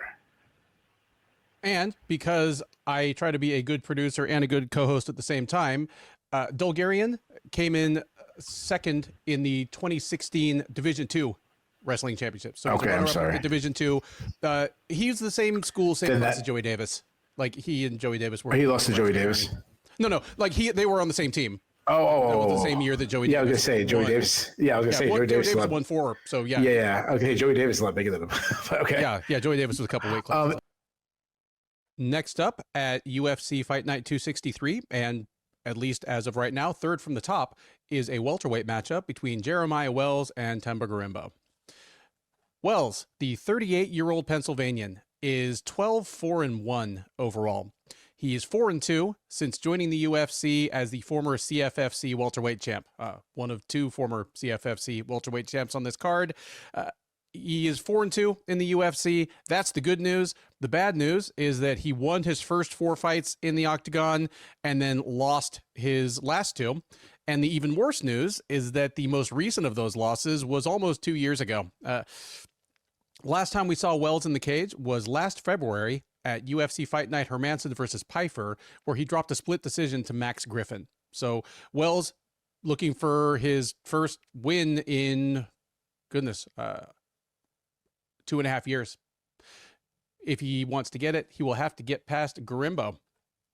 Gorimbo, 34-year-old from Zimbabwe, 14-5 overall. Also 4-2 in the UFC since joining as the former EFC welterweight champ. He's also coming in off a loss. He was on a 4-fight win streak heading into his matchup with Vicente Luque last December at UFC 310 and ended up becoming perhaps the last victim of Luque's deadly front headlock series as he got tapped out by an anaconda choke in under a minute. So he's looking to bounce back from that, start up a new win streak, prove that he still has some upside in this division. He is ever so slightly favored to do so. Gorimbo is minus 140, Wells plus 110 coming back. Keith, if we have a fight featuring a 38-year-old fighter that hasn't fought in 18 months, I'm definitely flipping it to you first. Tell me what you think about Wells versus Gorimbo, who wins, and what the fight looks like. Yeah. Speaking of, I want to go back to Dulgarian and talk about his wrestling. All the people always like to talk shit about American wrestling. Well, the U23 World Championship is going on right now. There's 10 weight classes. America has already won 3 of the weight classes. And my boy Jax Forrest, who's only in high school, is about to win the 4th one. So winning 4 out of 10. And PJ Duke, who's also a high schooler, taking 3rd place. And freaking Mitchell Messenbrake, Levi Haynes. Those guys didn't even have a matches. America's taking over the world. So the wrestling is looking extremely bright with guys like Jackson Forrest and Luke Liddell, who took gold. Forrest, who's going to take gold. Mitchell Messenbrake he could challenge for the Olympics right now. He's that good. Levi Haynes probably too. They're that good, and there's so many more guys like Bo Bassett, Melvin Miller. My man Steve Mako's son, he's been in our wrestling room. I can't think of his first name. I apologize. Is it Michael Mako? I think it's Michael. Killer, absolute killer, heavyweight future. I hope he goes in MMA, future heavyweight champion of the world level skill. Anyways, after this fight, I mean, Jeremiah Wells, he's a guy who's hanging on. He got into the UFC really late. It's too bad. He's a short and stocky guy, but he does have long arms. He switches stance a lot. He's fast. He's explosive, but that's something that he relies on. If it slows down to anything as he gets old, he's in big trouble. He used to have a pretty good output, but his output against Max Griffin was very low. He does whip his punches, very Fedor-like in the way that he kind of whips punches. I'm not saying he's Fedor, but he can be very predictable. He tends to overthrow his strikes, which leaves him to be countered. He will wrestle, and he'll wrestle a lot. I mean, he did that against Matthew Stemmelsberg, against Blood Diamond, mixes punches and takedowns together well. If he gets to fight the ground, no issue on stalling on top. But he didn't wrestle Max Griffin much. I think that might have to do with his gas tank. I think he's a little worried about that. He also was subbed by Carlton Carlston Harris in their fight. I'm worried about his chin. He was hurt a bunch in the Semmelsberger fight. He wasn't reacting to strikes well in the Griffin fight. So this guy was a guy that he had a nice little run in the UFC, but there's a lot of signs that this guy might be done. Grimbo, I'm worried about his mental toughness. I mean, this dude absolutely folded in the biggest matchup of his career against Vicente Luque, a fight that a lot of people thought he was going to run through Luque. So that's concerning. He obviously is a long and lanky fighter. He's a solid striker. Despite having a long reach, though, he likes to slide inside and he'll brawl it out, which might not be the best idea, especially against someone like Jeremiah Wells. He'll throw some like weird angles. He's got some quick hands. He's got a nice kicking game. He likes to close the distance and also work in the clinch. He's a solid wrestler, though sometimes he'll shoot at his opponents from way too far away without a setup. If he gets the fight to the ground, I like his top control. He also will stall on top. Seems like a little bit of a theme on this card. We might get a lot of stalling on top. But when he lets his hands go, I like his ground and pound. He's got 6 subs on his record. So years ago, if you take Garimbo now against Wells 4 or 5 years ago, I think that'd be a really intriguing matchup. I just don't like how Wells is looking right now. I'm really concerned that he might be shot. I think Garimbo is better at this point in his career, really better than Wells anywhere. I think he beats him on the feet, and I'm going to say he stops him. Give me Garimbo by second round TKO. Yeah, you summed up the most important dynamic of the fight here, and that's that Wells, especially now that you look at it with the benefit of the whole arc of his UFC run, he's been in the UFC now for almost 5 years. Like, it's almost been like just a gradual decline. Like, he started in the UFC and he started right around the time that Renzo Gracie Philly was going on this incredible streak, and he was along for the ride, and he won his first 3 fights in the UFC in pretty devastating fashion. Looked like a future contender, and it's just started to tail off. Like, he beat Matthew Semmelsberger, but as you mentioned, Semmelsberger had numerous moments and then did not look good against Harris and looked very concerning against Griffin because, for the reasons you mentioned, like, Griffin has become a guy that's like a builder and an outlaster of his foes. That definitely played into the Griffin Wells fight. Even if it was a close fight, even if some people think that Wells deserved to win, he definitely faded late, and for whatever reason, he definitely underused his wrestling, which, with all due respect to like his big power, like, his game only works if there's at least the threat of the takedown. Like, if he's just a 5'9" guy with a big, fast, powerful right hand, that wouldn't have carried him even as far as he got. It's tough to have a ton of faith in Garimbo either, for the reasons you mentioned, but looking at the way Garimbo lost to Luque, it's hard for me to picture that happening in a fight with Wells, whereas the way Wells has been looking recently, well, I say recently about a guy that hasn't fought in 18 months, but the way Wells looked up until the last time we saw him, and given the fact that he's actually going to turn 39 a couple days before the card, again, it's a pretty evenly matched fight on paper, but all of the question marks seem to lean towards favoring Garimbo as the younger, bigger, more recently active fighter. I'm with you. I'm going to say Garimbo gets it done by second round TKO here. Yeah, so we're unanimous on that one. That brings us to the co-main event of UFC Fight Night 263, a heavyweight clash between Waldo Cortes-Acosta and Ante Delija. Cortes-Acosta, the 34-year-old Panamanian, or Nicaraguan, I always get that wrong. At any rate, now fighting out of Arizona, 14-2 overall, 7-2 since joining the UFC out of Season 6 of Dana White's Contender Series and as the former LFA heavyweight champ. He is coming in off a loss. He carried a 5-fight win streak into his August clash with Sergey Pavlovich. Saw that streak snapped in a unanimous decision loss. So Cortes-Acosta, having had a taste of the top 10, looking to build another win streak here, prove that he is still a factor in this division against the exciting newcomer, Delija. 35-year-old Croatian is 26-6 overall. He's 1-0 since joining the UFC about 2 months ago as the former PFL heavyweight champ.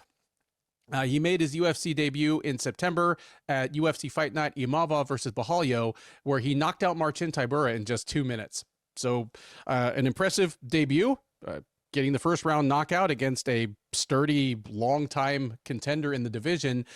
He's going to continue trying to make a speed run towards a title shot. And this is the only true pick'em on the card.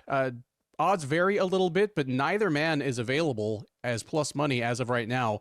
I'm looking at Cortes-Acosta minus 105, D'Elia minus 115. So a true pick'em. It's interesting. Like, this is a good fight. It is two heavyweights that are not old, are not out of shape tubs of goo, and have at least a couple of standout skills. For this good a heavyweight matchup, this one has some stinker potential. Like, the most surprising thing, all Cortes-Acosta fights do. That's a big part of it. But to give D'Elia his due, like, it was mildly surprising when D'Elia won his UFC debut against Marcin Tybura. I'm pretty sure Tybura was the favorite there. But what was really surprising was that anything exciting happened in the first half of the first round. Like, I probably predicted that to be the worst fight on that card. Like, I don't remember, even though it was 6 weeks ago. But D'Elia, you look at D'Elia's record. He has a lot of first round knockouts on his record, but they tend to be when his opponent forces the issue. He's not traditionally a very aggressive guy. Like, again, maybe he's a different guy after trashing Yorgan de Castro, after trashing Marcin Tybura. Maybe he's like, okay, I'm on the clock. I'm 35. I'm finally in the UFC. Let's quit wasting time. But he has traditionally been a fighter who was willing to settle in for whatever kind of fight his opponent wanted to dictate. And what Walter Cortes-Acosta wants to dictate is a 3-round jab fest. That's it.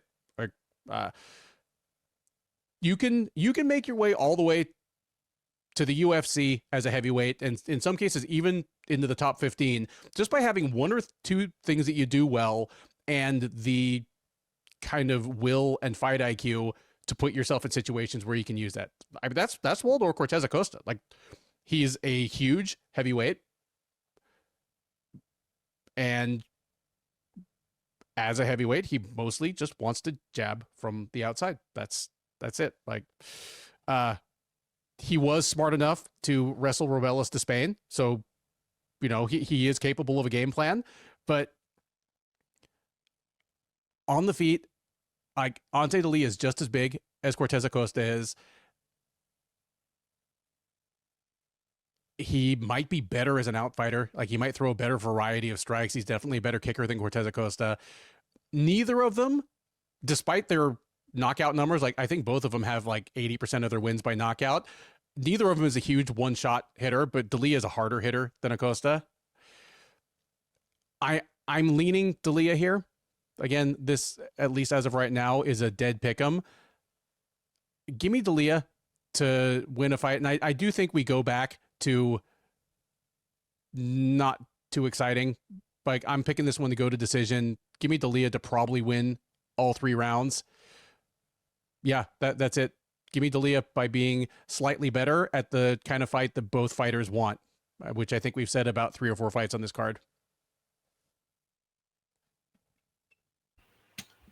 Yeah, it's funny. We talked about that Dumont and Ketlen Vieira could be the main event. You could actually make an argument for this to be the main event too. I'm glad it's not, but I would understand. Or if it was, did. we'd be hoping for an eye poke. Oh God, yeah, he's getting. Either them or me. Just poke me in the eye so I don't have to watch it. Like, yeah, yeah. I could see like John Anik saying something like, well, you know, you were disappointed last week without getting, you know, the heavyweight clash that you wanted. So the UFC made it up for it this week by giving you a heavyweight main event. You know, like they'd say something like that. But Cortes-Acosta, he's a boxer.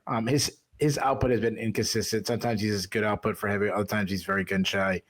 A perfect example of that was against Sergey Pavlovich. He gave him way too much respect. He just backed towards the cage. Majority of the fight. I mean, it was easy to say, like, hey, you need to let your hands go against Sergey Pavlovich, a big power puncher, but he didn't even give him really a chance to win the fight.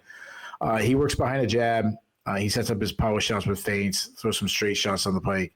Good at wrapping his punches around his opponent's defense. He works the body a lot.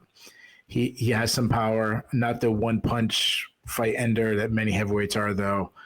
He's some of the best part of his game is his calf kicks. He's also heavy on his own front foot, so he's open leg kicks himself. He also does keep his chin too high for my liking. To his credit, he's got a great chin. I mean, he ate shots from Despain and Pavlovich, and they're two of the hardest hitters in the game, and neither one could put him out. He also showed good fight IQ against Despain by wrestling him, but then he showed poor fight IQ against Pavlovich by just backing straight up. So I'm not really sure where he stands there. His takedown defense has improved drastically since joining the UFC. He showed good takedown against Sergey Spivak, and he's also showed that if you take it out, he's hard to hold down. Talita, he's also a big heavyweight, long and lanky, works behind a good jab, follows with big overhand rights. If he gets inside, he starts looking for uppercuts. He has big power for a heavyweight striker. He's a good, solid wrestler, very physically strong, grabs the leg and slams his opponents. He also will shoot takedowns. You don't see a lot of wrestlers doing. I'm sorry, a lot of heavyweight wrestlers doing. Though he will shoot a lot of times without setups. If he gets on top, I like his ground and pound. He has 7 subs on his record, though he will lose position chasing a sub. He has shown solid takedown defense in the past, and he's got a lot of good experience for a guy, only in his second fight in the UFC, but he's got, high level experience. I think this is a tough fight. Who did you say who the favorite was? No, you said this is Pick'em. Yeah, I'm sorry. You said it was Pick'em. Yeah. I think Cortez is a much better fighter than I originally thought when he first joined the UFC. I looked at him as a low-level UFC talent, and he's shown that he's a solid heavyweight guy. But I'm still leaning towards Talita. I think this is going to be a really slow-paced fight. I'm just going to go with a guy that I know hits harder, and I think Talita hits harder than Cortes-Acosta. I say we get a fight that we're not looking forward to. I say it goes all 15 minutes. Give me Talita by decision. With that, we come to the main event of UFC Fight Night 263, a featherweight matchup between two streaking up-and-comers in Steve Garcia and David Onama. Garcia, the 33-year-old New Mexico native, is 18-5 overall, 7-2 since joining the UFC as a veteran of Season 3 of Dana White's Contender Series. He won on the Contender Series, was not immediately signed, went back and won one more fight, knocking out Chepe Mariscal, a win that has aged well, to say the least, but was signed soon thereafter. Again, 7-2 since then, and on a 5-fight win streak dating back actually 3 full years at this point. He's already fought once this year. It was at UFC on ESPN, Lewis versus Teixeira back in July, where he picked up a unanimous decision over Calvin Kattar. So Garcia, one of the more surprising newcomers in a pleasant way to this division in the last couple of years, looking for his 7th straight win. In order to get it, he will need to get past Onama. 31-year-old Kansas City native is 14-2 overall. He is 6-2 in the UFC. He made a last-minute debut up a weight class against Mason Jones almost exactly 4 years ago. Came out on the wrong end of a unanimous decision and has gone 6-1 since then, including winning his last 4 fights in a row. He's already fought once this year as well. It was back at UFC on ESPN, Gary versus Prates back in April, where he picked up a unanimous decision over Giga Chikadze. So 2 gentlemen on long win streaks, finally having capped those streaks off with a win over at least a borderline top 15 type fighter, now facing each other with a possible spot in the rankings on the line. And this is another close line. In fact, I'll quiz you on this one, Keith. The favorite is -130, the underdog +110. Who are they? Oof. Garcia is the favorite? You are correct. Steve Garcia -130, David Onama +110.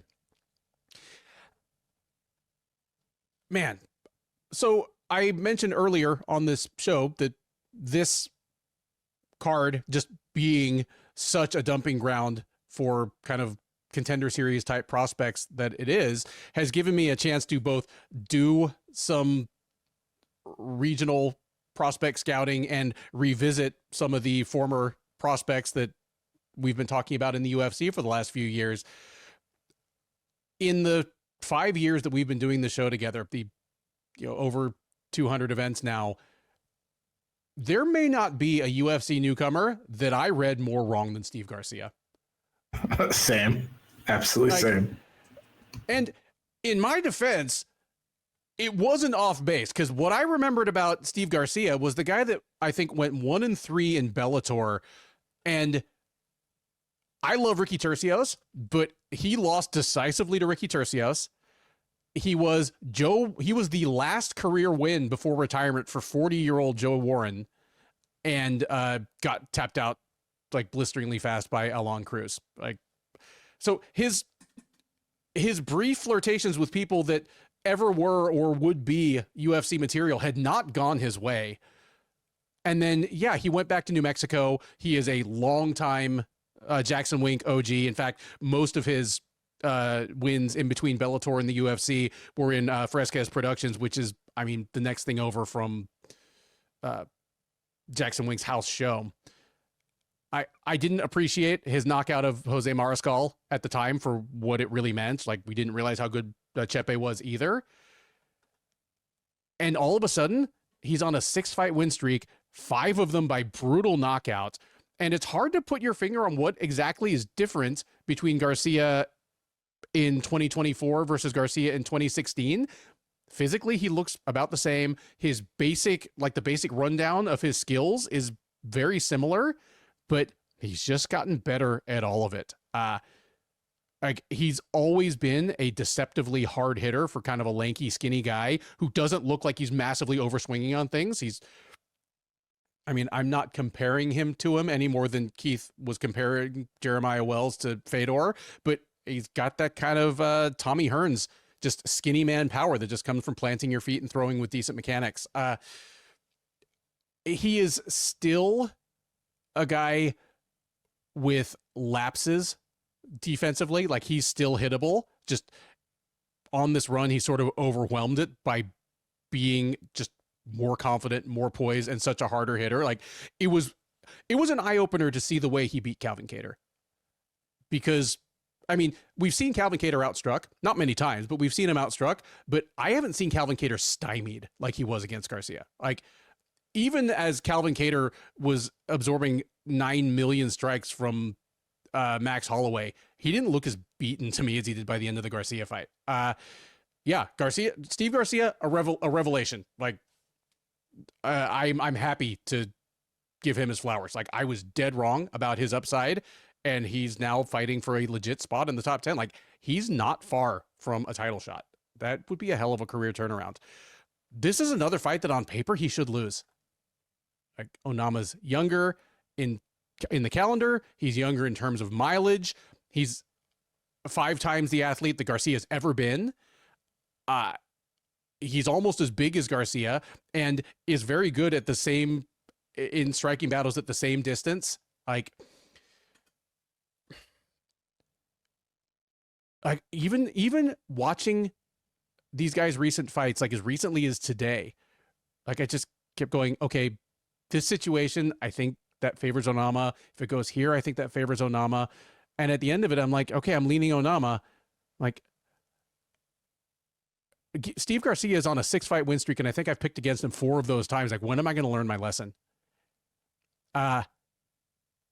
Give me Steve Garcia. And considering that Onama, on top of being very skilled and very talented, seems durable and smart, I'm going to say this goes to the final horn, but it may be one of those fights where Onama outlands Garcia in the sheer numbers, but Garcia hurts Onama a couple of times.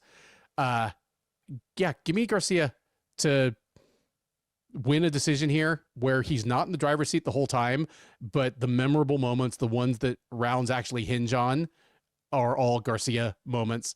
And I think the length of the fight here just gives him more chances to get in more of those type of moments. So give me Garcia here, even though on paper he probably shouldn't win. I'm done picking against him. Yeah, so I want to say this before we get into my breakdown of the fight. So we were shitting on this card, and I'm not gonna say, I got excited as we broke this card down, like I have before. Like, so that happens a lot. I don't want to shit on this fight. Like, I wasn't trying to dog these guys in the main. Like, I think it should be a main event? No, I don't. But this fight easily could have been on the prelims based on like how the UFC puts fights and orders and everything. But if this was, and you asked me like, oh, what fight would you most look forward to? I'd be like, this one. And I'd probably be arguing like, this could be a top 3 fight. And or, if this was on last week's card on the prelims and you said, hey, what's a fight you really look forward to? This would be the one. Like, I like both guys. I think they're both really good. Steve Garcia has kind of become our guy. Like you said, you had a bad read him. I had a bad read him. And we love these overachieving kind of guys. I mean, he looked like a regional guy to me. And now he's headlining UFC events. So I think that's awesome. As the A side. As the A side too. Yeah. And the favorite. Yeah. That's both good points.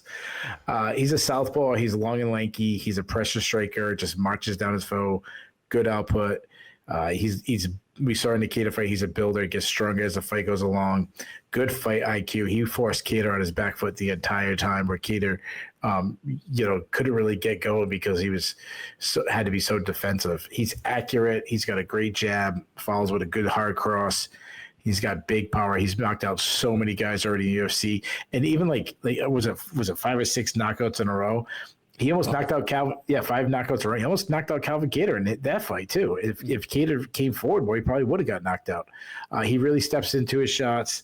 He will overthrow his strikes, leaving him to be open to be counters. That's something to worry about. He can get a little wild. He also ducks a little bit too much for my liking, so I think he's going to get uppercut. He's going to get kicked one of these times. He kicks hard, and I think he should kick some more. He doesn't get enough credit for his wrestling. He got a bunch of takedowns against Luis Pena a while back. Got 3 takedowns against Charles Ontiveros in their fight. Really good ground and pound. He smoked Cortes-Acosta and Kyle Nelson with ground and pound. So that's something to watch. Onama, he's a solid striker. He can fight at both stances. Nice volume on the feet, fast hands. He's explosive. Not much tells. He does have good variety in his attacks. I'd say huge power, but sometimes he overthrows, so he'll leave himself out of position. I like his stepping knees to the body. He will keep his hands low, so that's worrisome. He also invites people into a brawl. I don't know if that'd be a good idea with Garcia.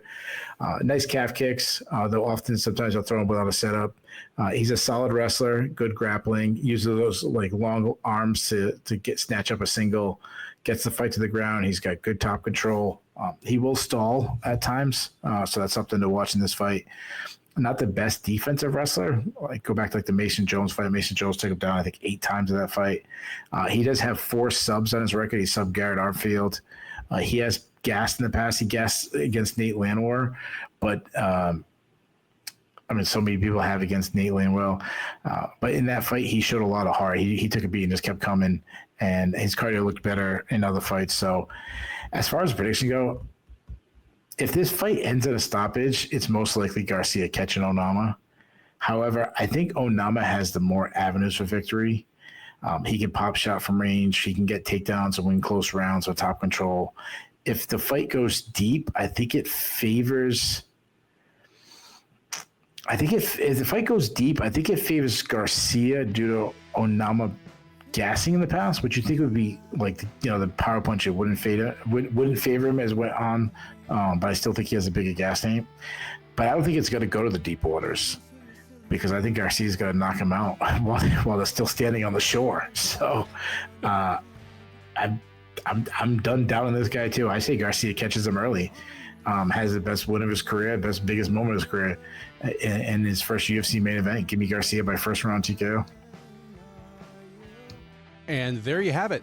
The Sherdog Radio Network preview for UFC Fight Night 263, Garcia versus Onama, also known as UFC Vegas 110.